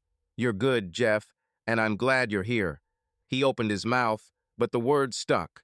He wanted to say something like, I like you too, or even more like, I'm falling in love with you, but instead he just nodded. You're fine too, he muttered, and she laughed. Wow, this is a real confession from you, she said, walking further. I'll write it in my diary. They walked on, and he was silent, but everything was boiling inside. He fell in love slowly, awkwardly, but inevitably. It was in her laugh, in the way she dragged him to trails and restaurants, in the way she looked at him as if he were not just a shadow from the past, but someone alive. He didn't tell her this, not that evening, but he admitted it to himself, lying on the sofa at night, looking at the ceiling. He is in love with Olivia, and it scared him, but it also warmed him, like the light in her photos. The next day she wrote, Liva snaps. Old man, how are you? Are you tired of me? Shadow Chaser 42. The mood is normal. I don't get tired of you. What are you filming today? Liva snaps. Wow, you've become really cute. I'm filming the sunset. Do you want to come with me? Shadow Chaser 42. Want. Where do we meet? Liva snaps. At Capitol Hill Park at 6. Don't be late. He smiled at her message again, like a fool, and went to get ready. The new rhythm, her rhythm, became his, and he did not want to lose it. Jeff was sitting at his desk in the office. TechWave, looking at the screen where another bug in the system was flashing. Outside the window of Denver, December was beginning a gray sky, the first flakes of snow, a light frost that made the windows fog up. The office already smelled like the holidays. Someone had brought a box of gingerbread cookies. Kevin was humming Jingle Bells in a low voice, and there was a small Christmas tree with blinking lights at the entrance. Jeff didn't pay attention to it. Christmas, for the last 2 years, had been just another day for him, ordering pizza and watching old movies to drown out the silence of his apartment. The phone blinked a message from Olivia. They'd seen each other almost every weekend since that trip to Red Rocks. Photo walks, dinners, sometimes just coffee downtown. Her presence became a part of his life, like morning coffee or code review, only much warmer. He opened the messenger. Liva snaps. Old man, are you alive there? It's snowing here. I'm already taking pictures from the window. Jeff smiled quietly so Kevin wouldn't notice and typed his answer. Shadow Chaser 42. Alive. I see snow, but I don't take pictures. Are you making filters again? Livia snaps. No filters, just the way you like it. Just snow and light from lanterns. What are you doing? Shadow Chaser 42. Working. I'm catching a bug. And you? Livia snaps. I'm sitting at home, editing. I think about Christmas. How do you celebrate? He froze at her question. Christmas? He didn't celebrate, not really. 2 years ago, he left Chicago a week before the holidays, leaving the tree, gifts, and family behind. Last year, I spent the evening with a bottle of beer and Die Hard. He didn't know what to answer. Shadow Chaser 42. Nothing special. I'm sitting at home. And you? Livia snaps. Seriously. One. Well, no, old man, that won't do. I'm usually with friends, but this year I'm thinking of changing something. You have family in Chicago, right? Jeff swallowed.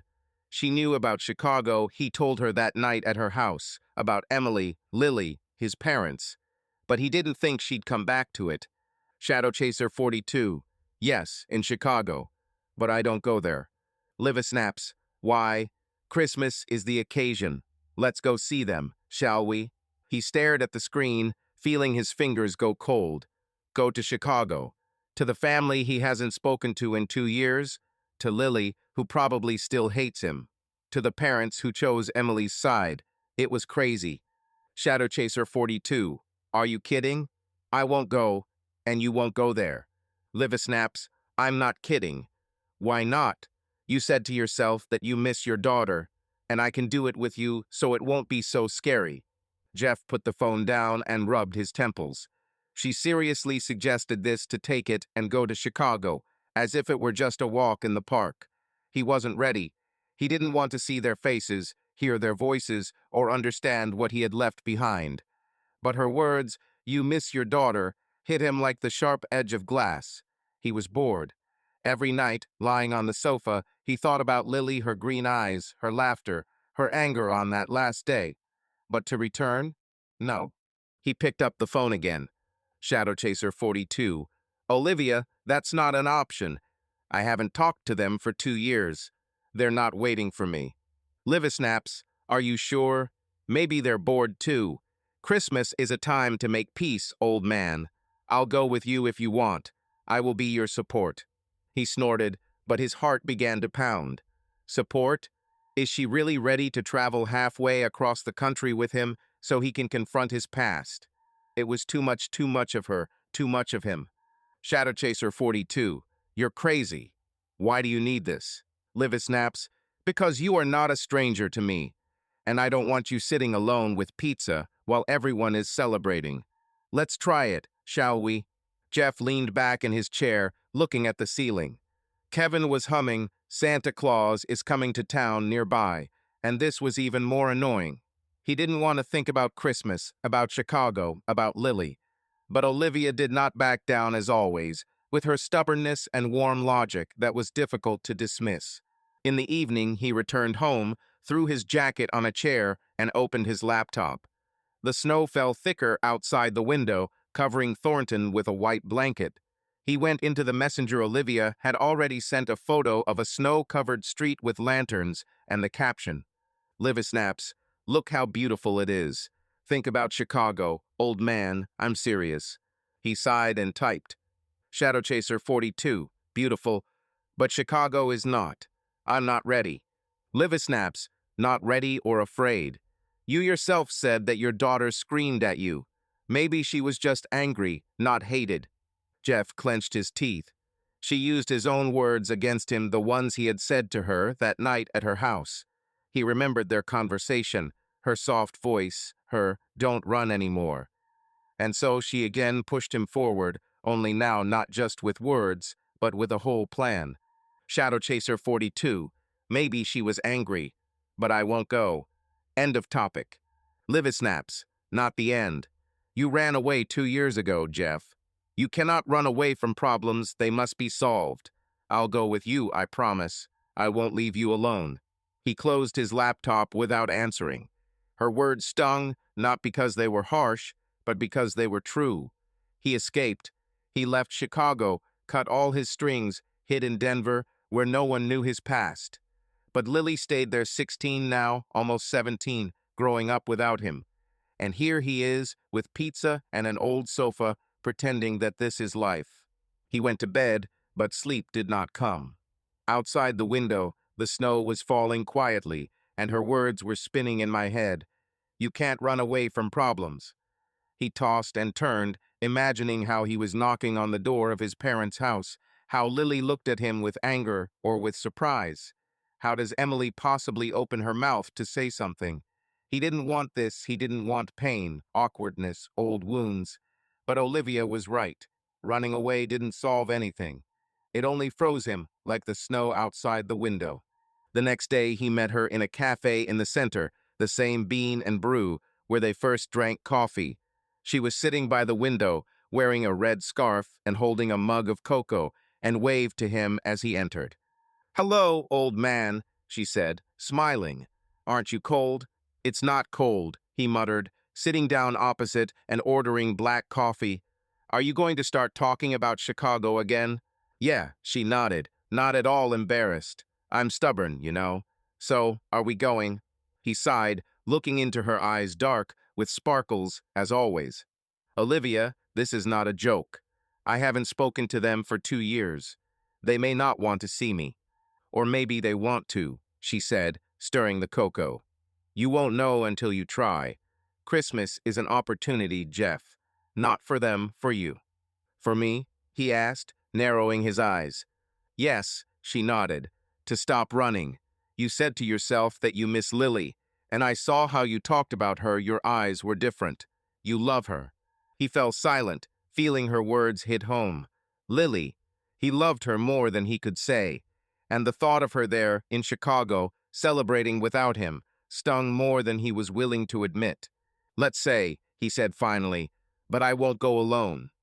This is too much." "I told you, I'll go with you," she smiled. "I'll be your support group, or a bodyguard, if that." "Bodyguard?" He chuckled. "From whom? From my mother." "From everyone who tries to offend you," she said, pointing her finger in the air. "I'm serious, Jeff. We'll go together, and you'll try. If you don't like it, we'll go back. But you have to try." He sipped his coffee, looking at her. Her stubbornness was familiar, the same one that dragged him to a concert, to a museum, to the mountains. But it was more not just a walk, but a step into the past, from which he fenced himself off with a wall. "What if they send me?" he asked quietly. "Then they'll send us both," she shrugged. "But I don't think that will happen. Lily is your daughter, Jeff. She's not a stranger." He was silent, looking into his mug. The coffee was cooling, and her words were spinning in my head. She didn't press, she just sat there and waited, and that was worse because he couldn't just shrug it off. "Are you really coming with me?" he asked finally, looking up. "True," she nodded. "I promised. And I don't break promises, old man." He sighed, feeling the resistance crack. She was right, he was afraid, but not only of their reaction. He was afraid of himself, of what he would feel when he saw Lily, his parents, his house. But with her next to her, it didn't seem so impossible. "Okay," he said quietly. "Let's say I think about it." "To think about it, yes," she grinned. "Great, let's start planning. Car or plane?" "You're crazy," he muttered, but smiled. "Car. I don't like planes." "A car is a car," she nodded. "The road is long, but we can make it." "I take the music, you take the coffee." "Agreed?" "We agreed," he said, and the word sounded like capitulation. They finished their drinks, chatting about little things, about the snow, about her photos, about how Kevin dropped a gingerbread cookie in his coffee and almost burst into tears. But a plan was already spinning in Jeff's head, not clear, not ready, but real. Chicago, Christmas, Lily, and Olivia is nearby. It scared the hell out of him, but for the first time in 2 years, he didn't want to run. Her logic, "you can't run away from problems," had made a hole in his wall, and he might be ready to take a step. When they left the cafe, the snow was falling thicker, covering the streets in white. She pulled on her scarf and looked at him. "See you, old man," she said. "Think about Chicago, and write if anything happens." "I'm writing," he nodded. "See you." She left, and he stood looking after her. The Christmas plan, her plan, was now his. And for the first time in a long time, December didn't feel like just another cold month. Jeff sat behind the wheel of his old Hyundai, looking at the snow-covered I-80 that stretched through Colorado to the Nebraska border. It was the morning of December 23rd. The sky hung low, gray, with rare glimpses of the sun, and the snow was falling in small flakes, settling on the windshield. Nearby, in the passenger seat, Olivia was fiddling with her phone, connecting it to the speaker via Bluetooth. They had left Denver an hour ago, after much arguing about who would drive first, and she had conceded, declaring that, "You're the man, you drive." Now her feet were lying on the dashboard, and in her hands was a thermos of coffee, which she had poured at home. "Well, old man, are you ready for an adventure?" she asked, turning on the playlist. Tom Petty's voice poured out of the speaker, Free Fallin', and she began to sing along, slightly out of tune. "Adventure," Jeff chuckled, without taking his eyes off the road. "This is not a hike in the mountains, Olivia. This is Chicago, and I can still turn around." "Turn around and I'll pour coffee on your head," she said, handing him a thermos. "Drink, otherwise you're too gloomy for the morning." He took the thermos, took a sip, black, strong, just the way he liked it, and handed it back to her. "I'm not gloomy, just thinking." "About what?" she asked, narrowing her eyes. "About how Lily will meet you, or how will I sing all the way?" "Both," he muttered, but the corner of his mouth twitched. "Did you even choose normal music?" "It's Tom Petty, old man, classic," she said, patting him on the shoulder. "But if you want, I'll add your die-hard style. You taste like the 80s, right? Better 80s than your indie noisemakers," he said, and she laughed. The road ahead was long, almost 1,000 miles from Denver to Chicago, about 16 hours without stopping. They decided to go by car because Jeff hated airplanes. They were cramped, noisy, and there was no control. Olivia supported, saying that a road trip is romantic, although he suspected that she just wanted to take pictures of the scenery along the way. They agreed to take turns driving, spending the night in a motel somewhere in Iowa and reaching Chicago by the evening of the 24th, right before Christmas. The plan was hers, like everything else lately, but Jeff was already used to her pressure. "Tell me something," she said as the song changed to something slow by the Lumineers. "About Chicago. What was it like when you lived there?" Jeff shrugged, holding the steering wheel with one hand. "Ordinary. Big city, noisy. It's cold in winter, hot in summer. I lived in the suburbs. In Naperville, it was quieter, houses, trees." "What did you like to do there?" she asked, turning to him. "Well, before all this." He thought about it. Memories of Chicago were like old photographs, clear but faded. "I went to Lake Michigan," he said finally, "with Lily and Emily. In the summer, we took a boat and went for a ride. In winter, they built snowmen in the yard. Nothing special." "Sounds like something special," she said quietly. "Did Lily love the lake?" "Yeah," he nodded, and his voice became softer. "She could throw stones into the water for hours. One day, she scared a duck. It took off. And then Lily spent a week telling everyone how she hunted." Olivia smiled as she looked at him. "Does she look like you?" "My eyes," he said. "Green. And her hair is blonde, like Emily's. Character. I don't know whose. She was stubborn, that's for sure." "So it's yours," she winked. "You're stubborn too, you just hide." "I'm not hiding it," he muttered, but smiled. "And you? What can I tell you about you as a child?" She leaned back in her seat, looking at the ceiling. "I grew up in Colorado, in Boulder. Mom is an artist. Dad is an engineer. In the summer, I climbed the mountains. In the winter, I went skiing. Once I fell from a sled and broke my arm, but I still ran afterwards with a cast." "Crazy, that is," he said. "I'm not surprised." "Yeah," she nodded. "But it's fun. Have you skied in Chicago?" "No," he shook his head. "I was more on the sofa. Lily wanted to try it, but we never made it to the slopes." "It's a pity," she said. "Maybe you'll still have time." He didn't answer, but her words hung in the air. Will they make it?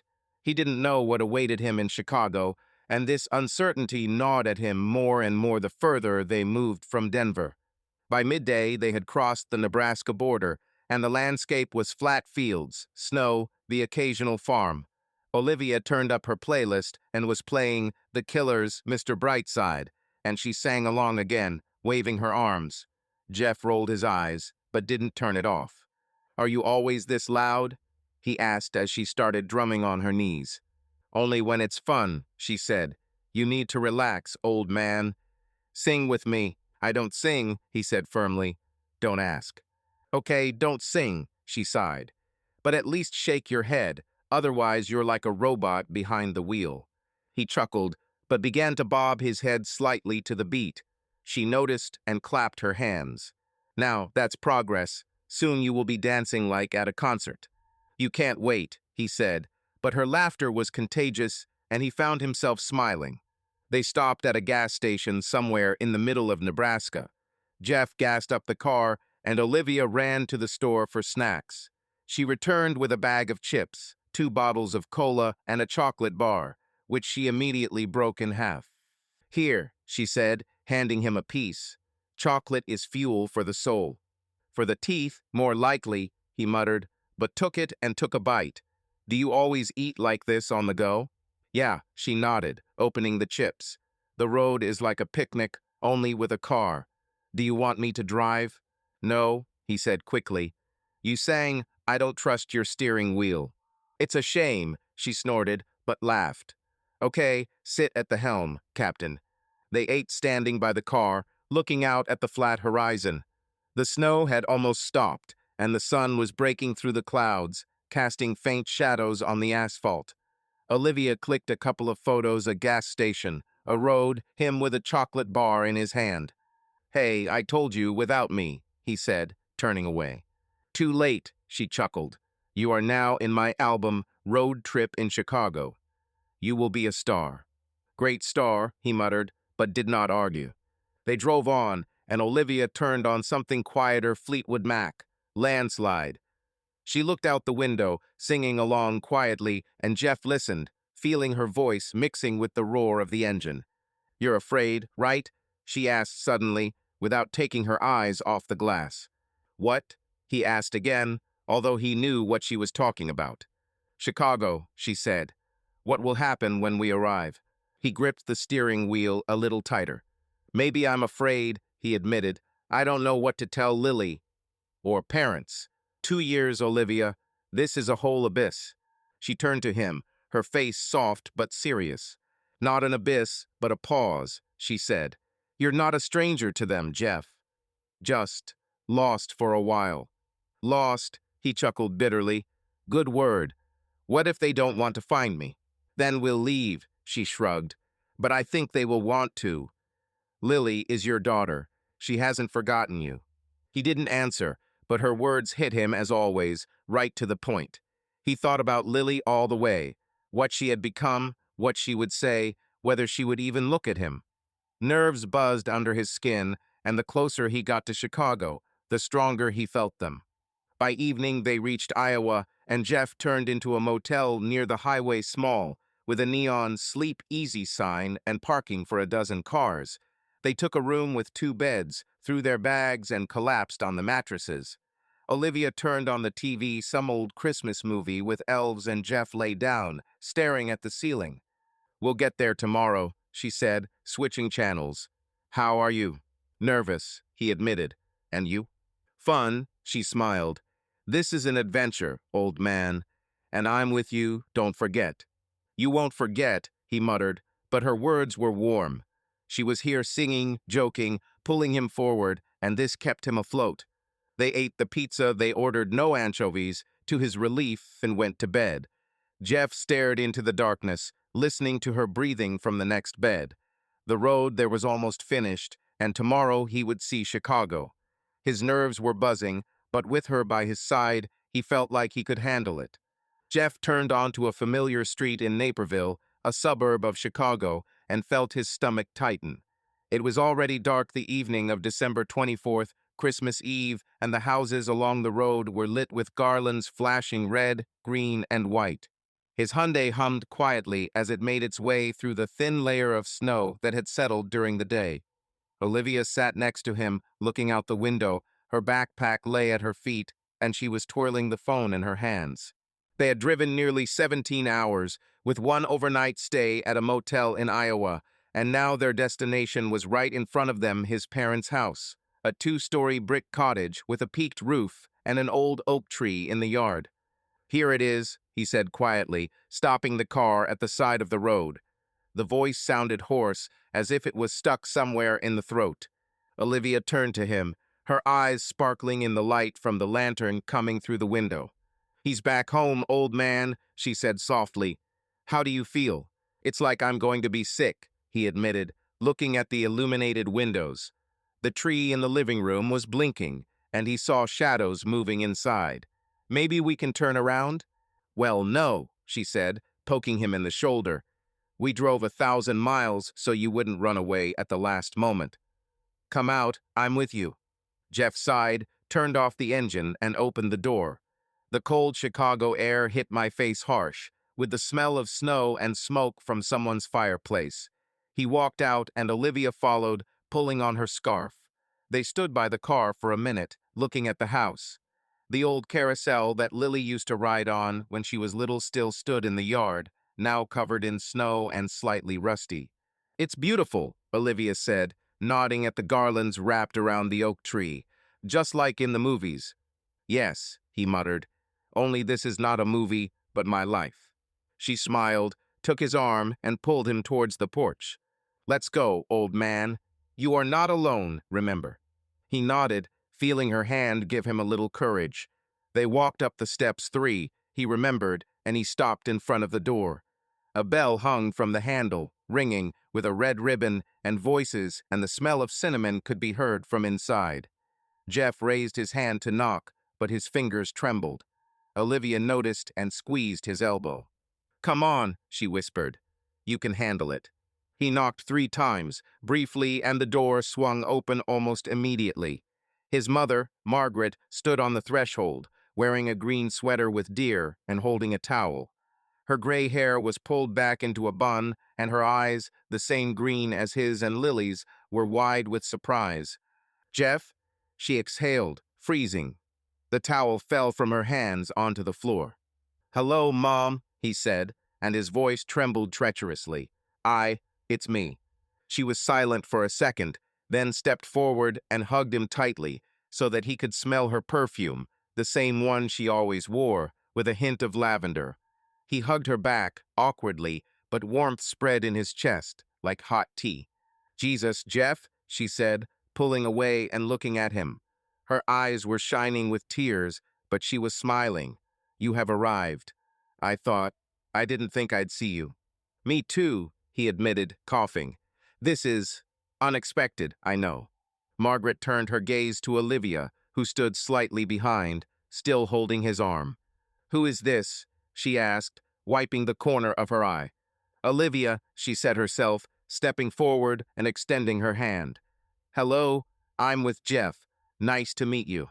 Margaret shook her hand, looking curious. "Margaret," she said, "me too. Come in, it's cold." They entered, and Jeff felt as if time had compressed. The hallway was the same wooden floor, a rack with his old jacket that he left 2 years ago, the smell of cinnamon and baked dough from the kitchen. But now everything seemed smaller, more cramped than he remembered. Margaret closed the door and turned to them. "Take off your jackets," she said, fidgeting. "I just got the apple pie. Are you hungry?" "Very," Olivia said, pulling off her scarf. "It smells amazing." "Thank you, honey," Margaret smiled, and Jeff noticed how she glanced at him, quickly warm, but with a question. He hung up his jacket, feeling the nerves buzzing under his skin. He was at home in the house where he grew up, where he lived with Emily and Lily before moving into his own apartment, where it all ended. But for now, this was just the beginning, and he was waiting for the main thing, Lily. "Is Lily at home?" he asked quietly, looking at his mother. Margaret nodded, her smile becoming a little more intense. "Yes, in my room. She doesn't know you're here. I didn't tell anyone you were coming." "I didn't say that either," he said, and bitterness flashed in his voice. Maybe it's better this way. No, Margaret said firmly. She should know. I'll go call her. Sit down in the living room. I'll be there in a minute. She went up the stairs, and Jeff and Olivia went into the living room. The tree stood by the window tall, hung with balls and garlands, and boxes with gifts lay under it. The sofa was the same, with faded upholstery, and on the fireplace there were old photos. Him and Lily at the lake, him and Emily at the wedding, a family photo with his parents. Jeff looked away, feeling his heart beat faster. Everything will be fine, Olivia said, sitting down next to him and squeezing his hand. She's beautiful, your mother. Yeah, he nodded, looking at her fingers on his palm. Thank you for being here. You're welcome, old man, she smiled, and her warmth was like an anchor in this sea of nerves. They heard footsteps on the stairs, fast, light, and Margaret's voice. Lily, come down, we have guests. Jeff stood up, feeling his knees shaking. Olivia remained sitting, but her gaze was on him, supportive, calm. The door to the living room opened and Lily entered. She was taller than he remembered, almost reaching his chin, with long blonde hair pulled back into a messy bun.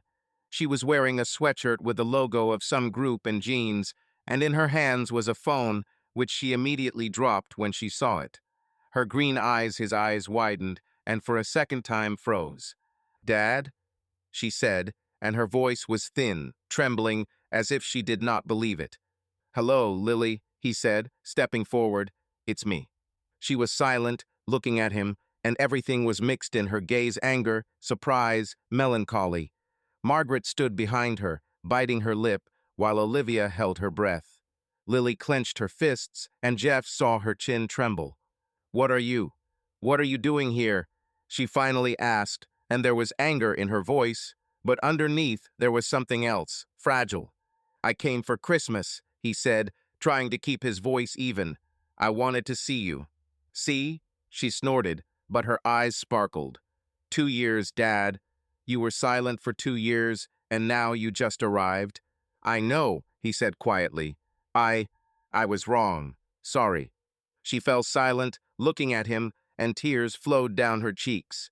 She stepped forward, then stopped, as if hesitant. You left, she said, her voice breaking. He just left, and that's it. I ran away, he admitted, feeling the lump in his throat becoming unbearable. And I regret it every day, Lily. She sobbed, wiped her face with her sleeve, and suddenly rushed towards him, hugging him so tightly that he almost lost his balance.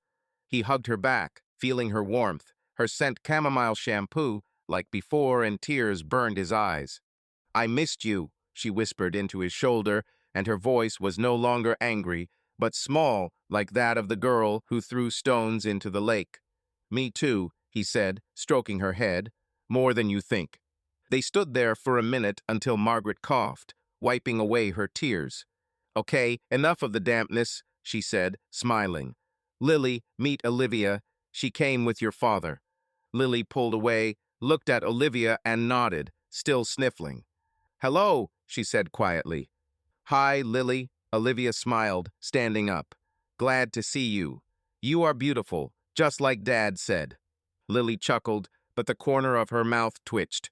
He didn't say that, she muttered, looking at Jeff. I did, he said, and it was true. Margaret clapped her hands. Okay, everyone at the table. The pie is getting cold, and we have guests. Jeff, Olivia, sit down. Lily, help me. Lily nodded and went with her mother to the kitchen, throwing another glance at Jeff, not angry, but with questions. Jeff sat down on the sofa, feeling his legs give way, and Olivia plopped down next to him. You're doing great, old man, she whispered, squeezing his hand. She loves you. Maybe, he said, looking at the tree, but this is just the beginning. The beginning is already a lot, she said, and her smile was the light in this room full of shadows of the past.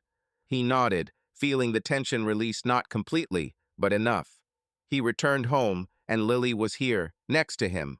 With anger, with sadness, but close, and with Olivia at his back, he might be able to cope with what lies ahead. Jeff sat on the couch in the living room of his parents' house, looking at the blinking Christmas tree. It was past midnight on December 24th, Christmas Eve, and the house was quiet after dinner. Margaret went to bed, wishing everyone good night and casting a warm, but slightly worried look at Jeff. Olivia settled into a chair by the fireplace with a cup of tea, pretending to read a magazine, but Jeff knew she was watching him, ready to intervene if anything went wrong. Lily sat at the other end of the sofa, legs crossed, and looking at her phone, her face illuminated by the screen and her blonde hair falling into her eyes. Dinner was a quiet affair: apple pie, some turkey that Margaret had warmed up from the store, and awkward conversations about the weather and the road from Denver.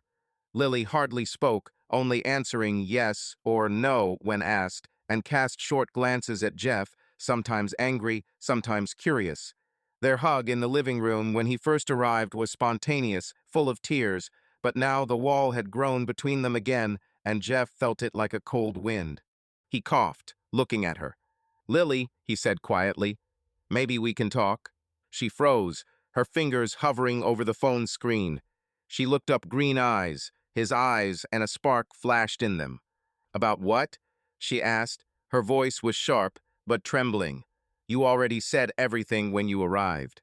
"Not everything," he said, clenching his hands into fists to stop shaking. "I want to explain." She snorted, tossing the phone onto the pillow. "Explain? 2 years, Dad. You were silent for 2 years, and now you want to explain." Jeff nodded, feeling her words cut, but he deserved it. "Yes," he said, "I was wrong, and I want you to know why." Lily crossed her arms, looking at him, and there was so much pain in her gaze that he almost looked away. But he didn't take it away, he couldn't. Olivia looked up from her magazine in her chair, but remained where she was, silently watching. "Okay," Lily said finally. "Speak. But if it's about Mom, I don't want to listen." "It's not just about her," he said, his voice becoming lower. "It's about me, and about you." She was silent, waiting, and he began, slowly, laying out words like stones that he had carried in his chest for too long. "When I left," he said, "I thought it would be better this way. For everyone. Your mother, she made a mistake, Lily, and I couldn't live with it. I couldn't look at her. I couldn't stay in that house. But I didn't think it would cut me off from you." "You haven't thought?" she interrupted, her voice breaking. "You left, Dad. I just took it and left. I called you, wrote to you, but you didn't even answer." Jeff swallowed, feeling the lump in his throat becoming unbearable. He remembered those calls, dozens of missed calls from her in the first weeks after leaving, messages. "Why did you leave?" "I hate you. Come back." He didn't answer because he didn't know what to say, how to explain. "I saw your calls," he said quietly, "and letters. But I couldn't answer. I was ashamed, Lily. Ashamed." She jumped up from the sofa, her eyes shining with tears. "Wasn't I ashamed? I sat here alone, while my mother cried and my grandparents argued about who was right. Everyone said that you abandoned us, and I defended you, Dad. I thought you'd come back." He stood up and stepped towards her, but she stepped back, raising her hand. "Don't," she said, her voice trembling. "You don't understand. I missed you every day, and you didn't even call." "I missed you too," he said, his voice breaking. "Every day, Lily. You can't imagine how bad I felt without you." "Then why didn't you come?" she shouted, and tears flowed down her cheeks. "Why did you leave me?" "I didn't leave you," he said, feeling his eyes burn. "I ran away. From pain, from everything. And I was wrong. Forgive me, Lily. I was a fool." She sobbed, wiping her face with the sleeve of her sweatshirt. "Do you think an apology will fix everything?" she asked. 2 years, Dad. I thought you hated me." "Do I hate it?" He stepped closer, and this time she didn't back down. "Lily, you are my daughter. I love you more than anything in the world. I didn't leave you, I left myself, and I regret it every day." She was silent, looking at him, and the tears flowed faster. Then she stepped towards him and punched him in the chest, not hard, but with feeling. "You're an idiot," she said, her voice breaking. "You left me, and I waited. Every day I waited for you to call or come." He caught her hand, squeezed it in his palm, and pulled it towards him. She did not resist, buried her face in his shoulder, and cried loudly, excitedly, like the little girl she was no longer. Jeff hugged her, stroking her back, feeling her tears soak his shirt. "I'm here," he whispered. "I won't leave again, Lily. I promise." "You're lying," she sobbed, but her arms wrapped around his waist. "You always leave." "Not this time," he said firmly. "I'm here, and I want to fix everything. If you give me a chance." She pulled away, looking up at him. Her face was wet, her eyes were red, but the anger in them was fading, giving way to something soft, vulnerable. "I missed you," she said quietly. "Even when I was angry. I needed you, Dad."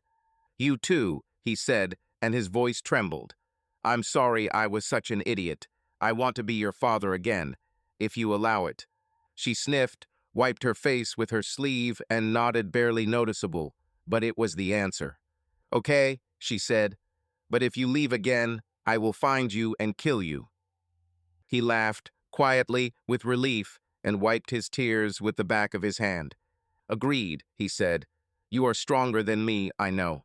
"You bet," she muttered, but the corner of her mouth twitched into a smile. They sat back down on the couch, closer than before. Lily pulled her knees to her chest, looking at the tree, and Jeff looked at her profile, so familiar and so new. She grew up 16, almost 17, no longer a child, but still his daughter. "How was school?" he asked to break the silence. "Okay," she shrugged. "I'm studying. Sometimes I get 3 grades. Math is annoying." "Like me at your age," he said. "What about friends?" "Yes," she nodded. "Kate and Mike, we are in the same music group. I play the guitar." On the guitar, he was surprised. Seriously. "Yeah," she said, and there was a hint of pride in her voice. "It's been a year already. I teach myself from videos." "You have to play for me," he said. "I want to hear." "Maybe tomorrow," she muttered, but smiled wider. "If you don't laugh." "I won't," he promised. "I'm proud of you, Lily." She looked at him, and there was something warm in her eyes, almost like before.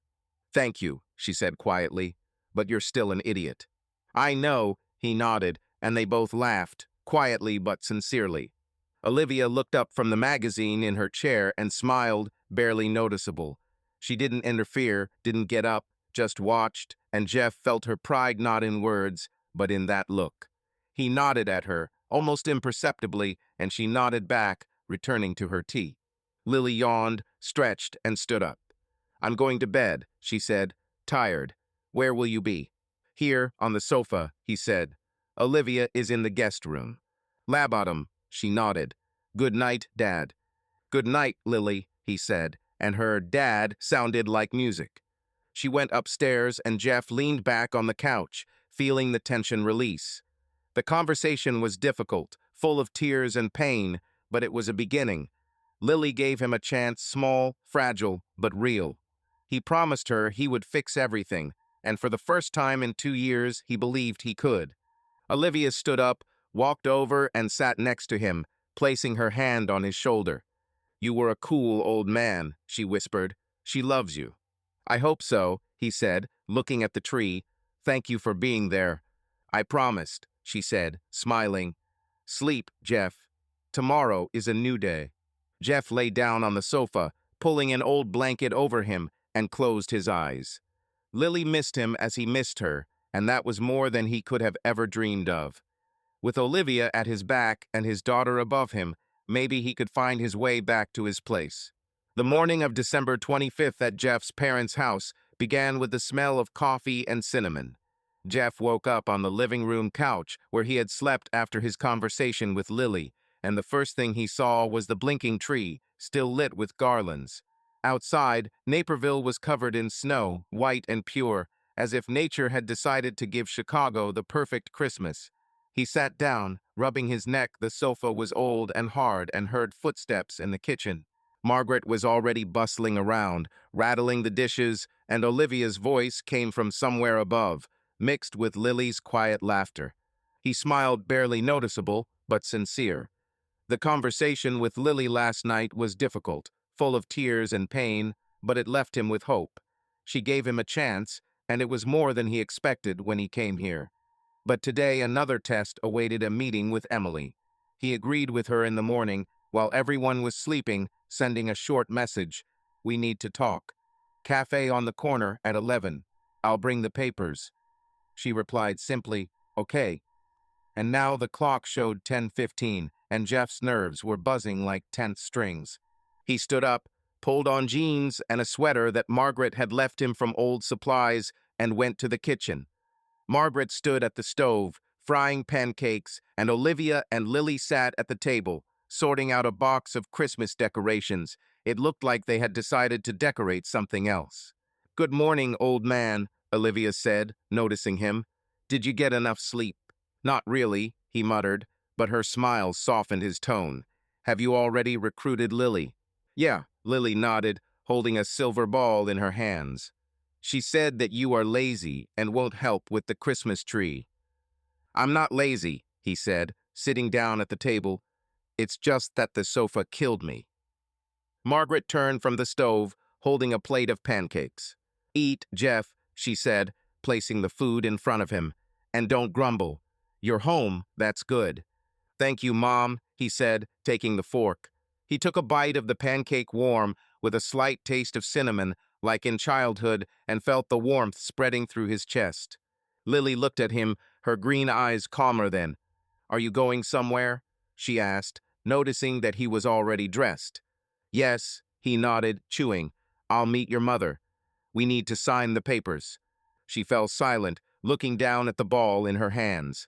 Olivia glanced at him quickly, but didn't say anything, just pursed her lips. Margaret coughed as she returned to the stove. "That's right," she said quietly. "It's time to finish everything." "Yeah," Jeff nodded, feeling the silence getting thicker. "It's high time." Lily looked up, her face tense but not angry. "Will you come back later?" she asked. "Or will you leave again?" "I'll be back," he said firmly, looking into her eyes. "I promise, Lily." She nodded, and the corner of her mouth twitched into a faint smile. "Okay," she said, "but if you lie, I will find you." "I know," he laughed, and the tension eased a little. He finished his pancakes, finished his coffee, and stood up. Olivia caught him at the door as he was putting on his jacket. "Are you okay, old man?" she asked quietly so Lily wouldn't hear. "I don't know," he admitted, putting his hands in his pockets. "But we have to do it." "We must," she nodded, squeezing his shoulder. "You can handle it. I'm here if anything happens." "Thank you," he said, and her warm gaze was like an anchor. He took the folder with documents, divorce papers that he had carried with him for 2 years without sending, and left. Cafe on the corner brew was a 5-minute walk away, and he walked slowly, breathing in the cold air of Chicago. The snow crunched under her boots, and thoughts were spinning in her head what to say, how to look at her, how to end this once and for all. The cafe was small, with wooden tables and the smell of freshly brewed coffee. Emily was already sitting by the window, wearing a gray coat and holding a mug in front of her. Her blonde hair was shorter than he remembered, down to her shoulders, and her face was a little thinner, with slight wrinkles around her eyes. She looked up as he entered, and her lips twitched into a faint smile. "Hi, Jeff," she said, her voice quiet but familiar. "Hi, Emily," he nodded, sitting down opposite her. He placed the folder on the table, feeling his heart pounding. "Thank you for coming." "Of course," she said, looking at the folder. "Is this what I'm thinking about?" "Yes," he said, opening it and pulling out papers. "Divorce. Last step. You just need to sign." She nodded, took the pen, but was in no hurry. Her fingers trembled, and she looked at him. There was something heavy in her blue eyes, but not evil. "I was waiting for this," she said quietly. 2 years, Jeff." "Why now?" "Because it's time," he said, looking into her eyes. "I'm back. I saw Lily. I talked to her. And I don't want to carry this around with me anymore." She swallowed, looking down at the papers. "Lily, how is she?" she asked. "I was angry," he said. "I missed you. But we started talking. I want to make things right with her." "That's good," she said, and her voice trembled. "She loves you, Jeff. always loved. I know, he nodded. How are you? I live, she shrugged. I work, meet with friends. Lonely sometimes, but okay. And you? I live too, he said. In Denver, found something new. She looked up, curiosity flashing in her eyes. New? She asked again. Are you with someone? He thought of Olivia, her laugh, her stubbornness, her hand on his shoulder, but he shook his head. Not really, he said. Just a friend. She helped me come here. Emily nodded and her smile became a little sadder. Okay, she said. I'm glad you're not alone. They fell silent, and the silence was heavy, but not hostile. Jeff looked at her, the woman with whom he had lived for 15 years, shared a house, raised a daughter. She had changed, just like him, but in her eyes there was still a glimpse of the Emily he had once loved. Emily, he said finally, I wanted to say, about what happened, I'm not angry anymore. She blinked, looking at him in surprise. Aren't you angry? She asked again. After everything? I'm not angry, he said, and it was true. I was furious then. I couldn't forgive. But now, I want peace. For myself, for Lily, and for you, probably. She pursed her lips and tears sparkled in her eyes. Jeff, I'm so guilty, she said, her voice breaking. It was a mistake. Once, while drunk with a colleague, I didn't want to lose you. I loved you. I know, he said quietly. You spoke then, but I couldn't stay. I couldn't live with it. I understand, she nodded, wiping her cheek. I don't blame you. Just forgive me, please. He looked at her tears, at her trembling hands, and felt the last vestiges of anger dissolve. It wasn't about her, it was about him, about his peace. I forgive, he said, and his voice was firm. Not for you, Emily, for your own sake. And Lily. She sobbed, nodded, and took the pen. Thank you, she whispered, signing the papers. Her signature neat, familiar lay on the page, and Jeff felt a weight lift from his shoulders. He signed his part, put the documents back in the folder, and pushed it aside. That's it, he said. Free. Free, she echoed, and her smile was weak but sincere. Good luck, Jeff. You are a good father. Lily was lucky. Good luck to you too, he said. Take care of her when I'm not there. Always, she nodded. They stood up, and she hugged him briefly, almost awkwardly, but warmly. He didn't resist, feeling the past letting go of him. Then she left, leaving behind the smell of coffee and a light trail of her perfume. Jeff returned home on foot, carrying a folder in his hands. The snow crunched underfoot, and my chest felt light for the first time in 2 years. He forgave Emily not for her, but for himself, and the divorce was finalized. When he entered the house, Lily and Olivia were still fiddling with the decorations, and Margaret was baking something new. Well, old man? Olivia asked, looking at him with a smile. Signed, he said, putting the folder on the table. All. Lily looked at him, her gaze soft. Okay, she said quietly. Are you okay? Yes, he nodded, sitting down next to her. Now yes. Olivia squeezed his hand under the table, and he felt her pride. The past was over, and he was ready for a new beginning with Lily, with himself, and maybe with her. The morning of December 25th was quiet, but lively at Jeff's parents' home in Naperville. After meeting Emily in a cafe where he finally finalized his divorce, Jeff returned with a lightness in his chest that he hadn't felt in 2 years. The snow outside the window was falling in soft flakes, covering Chicago with a white blanket, and inside it smelled of cinnamon, coffee, and fresh pine from the Christmas tree.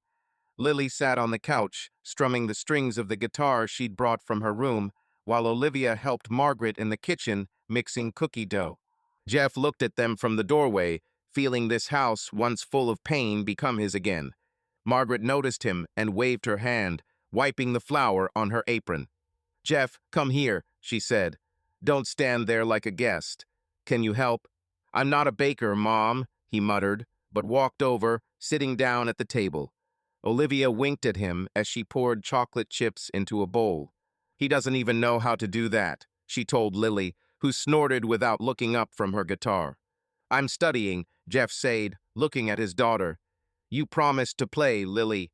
Let's. She rolled her eyes, but smiled, tuned the strings, and began to play a simple melody, something from a Green Day song, a little uneven, but with soul. Jeff listened, feeling the warmth spreading inside. Her fingers moved along the fingerboard, and he saw himself in her stubbornness, quiet strength. When she finished, he clapped his hands. Not bad, he said. Better than I expected. Better? She asked, narrowing her eyes. Is that all you have to say? Great, he corrected. I'm proud of you. She chuckled, but her cheeks turned pink. Okay, I forgive you, she said. But you should listen again when I learn something more difficult. We agreed, he nodded, and her smile was a reward. Margaret watched them, her green eyes sparkling. She put down her spoon and turned to Jeff. Can I see you for a minute? She asked quietly. In the living room.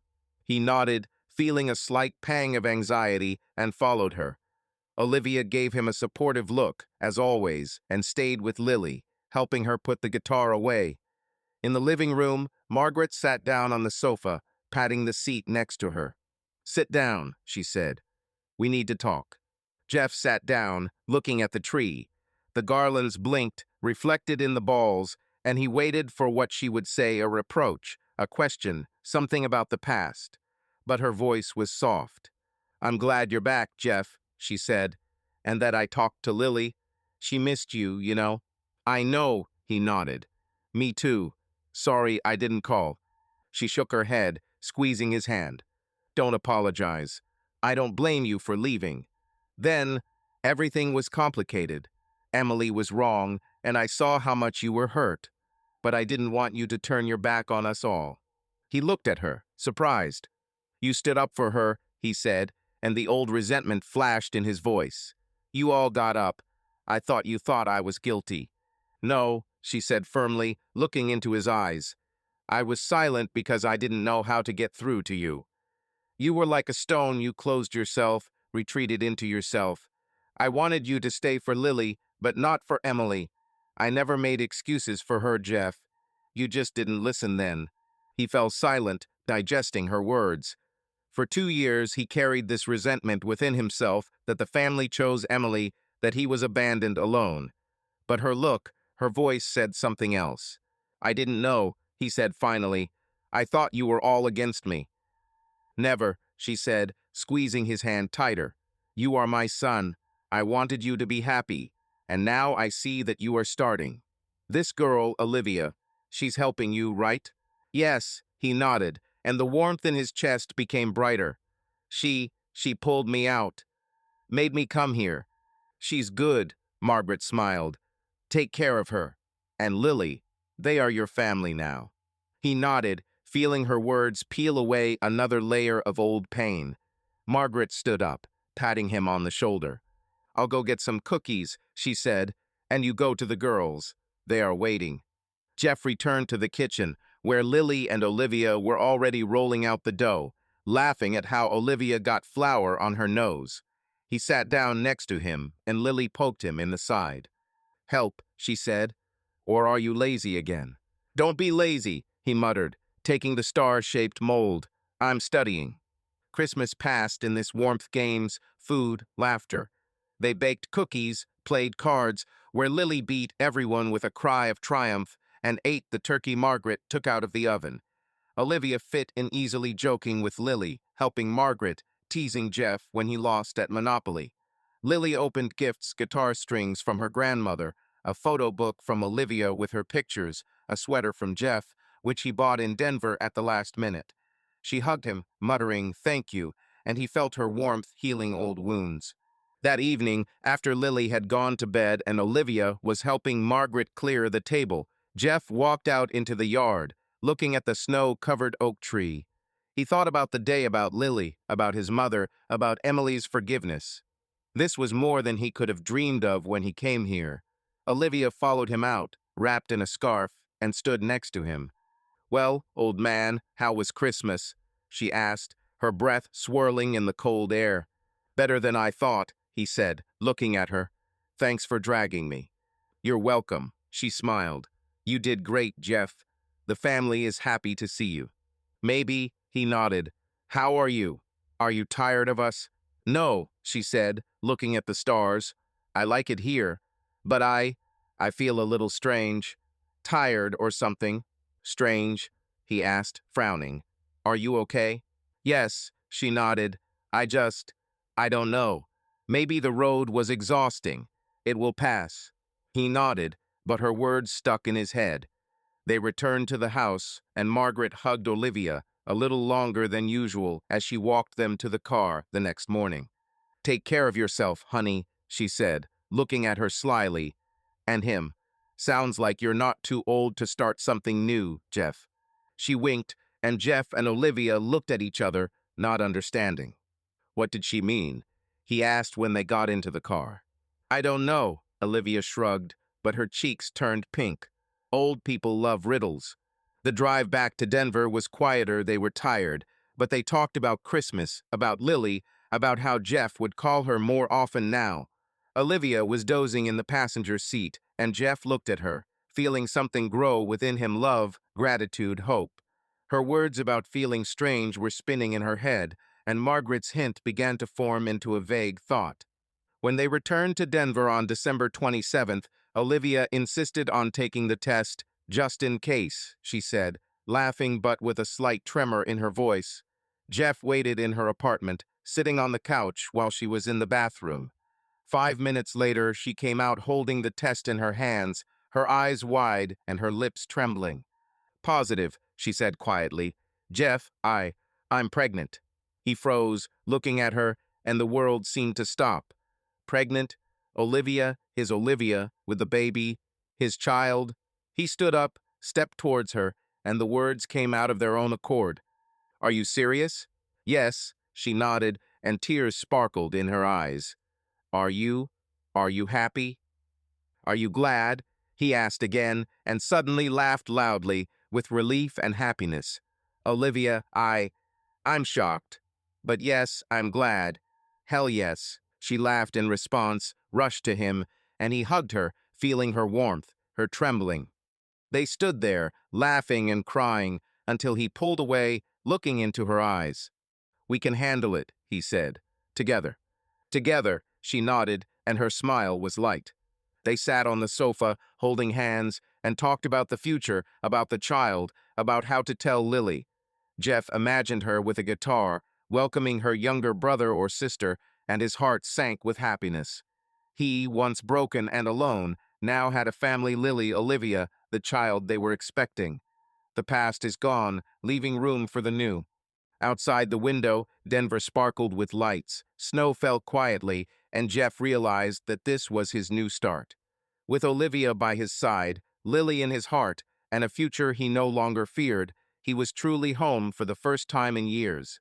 And when she laid her head on his shoulder, whispering, "I love you, old man," he replied, "I love you too." And it was true, pure and bright, like the light of her photographs.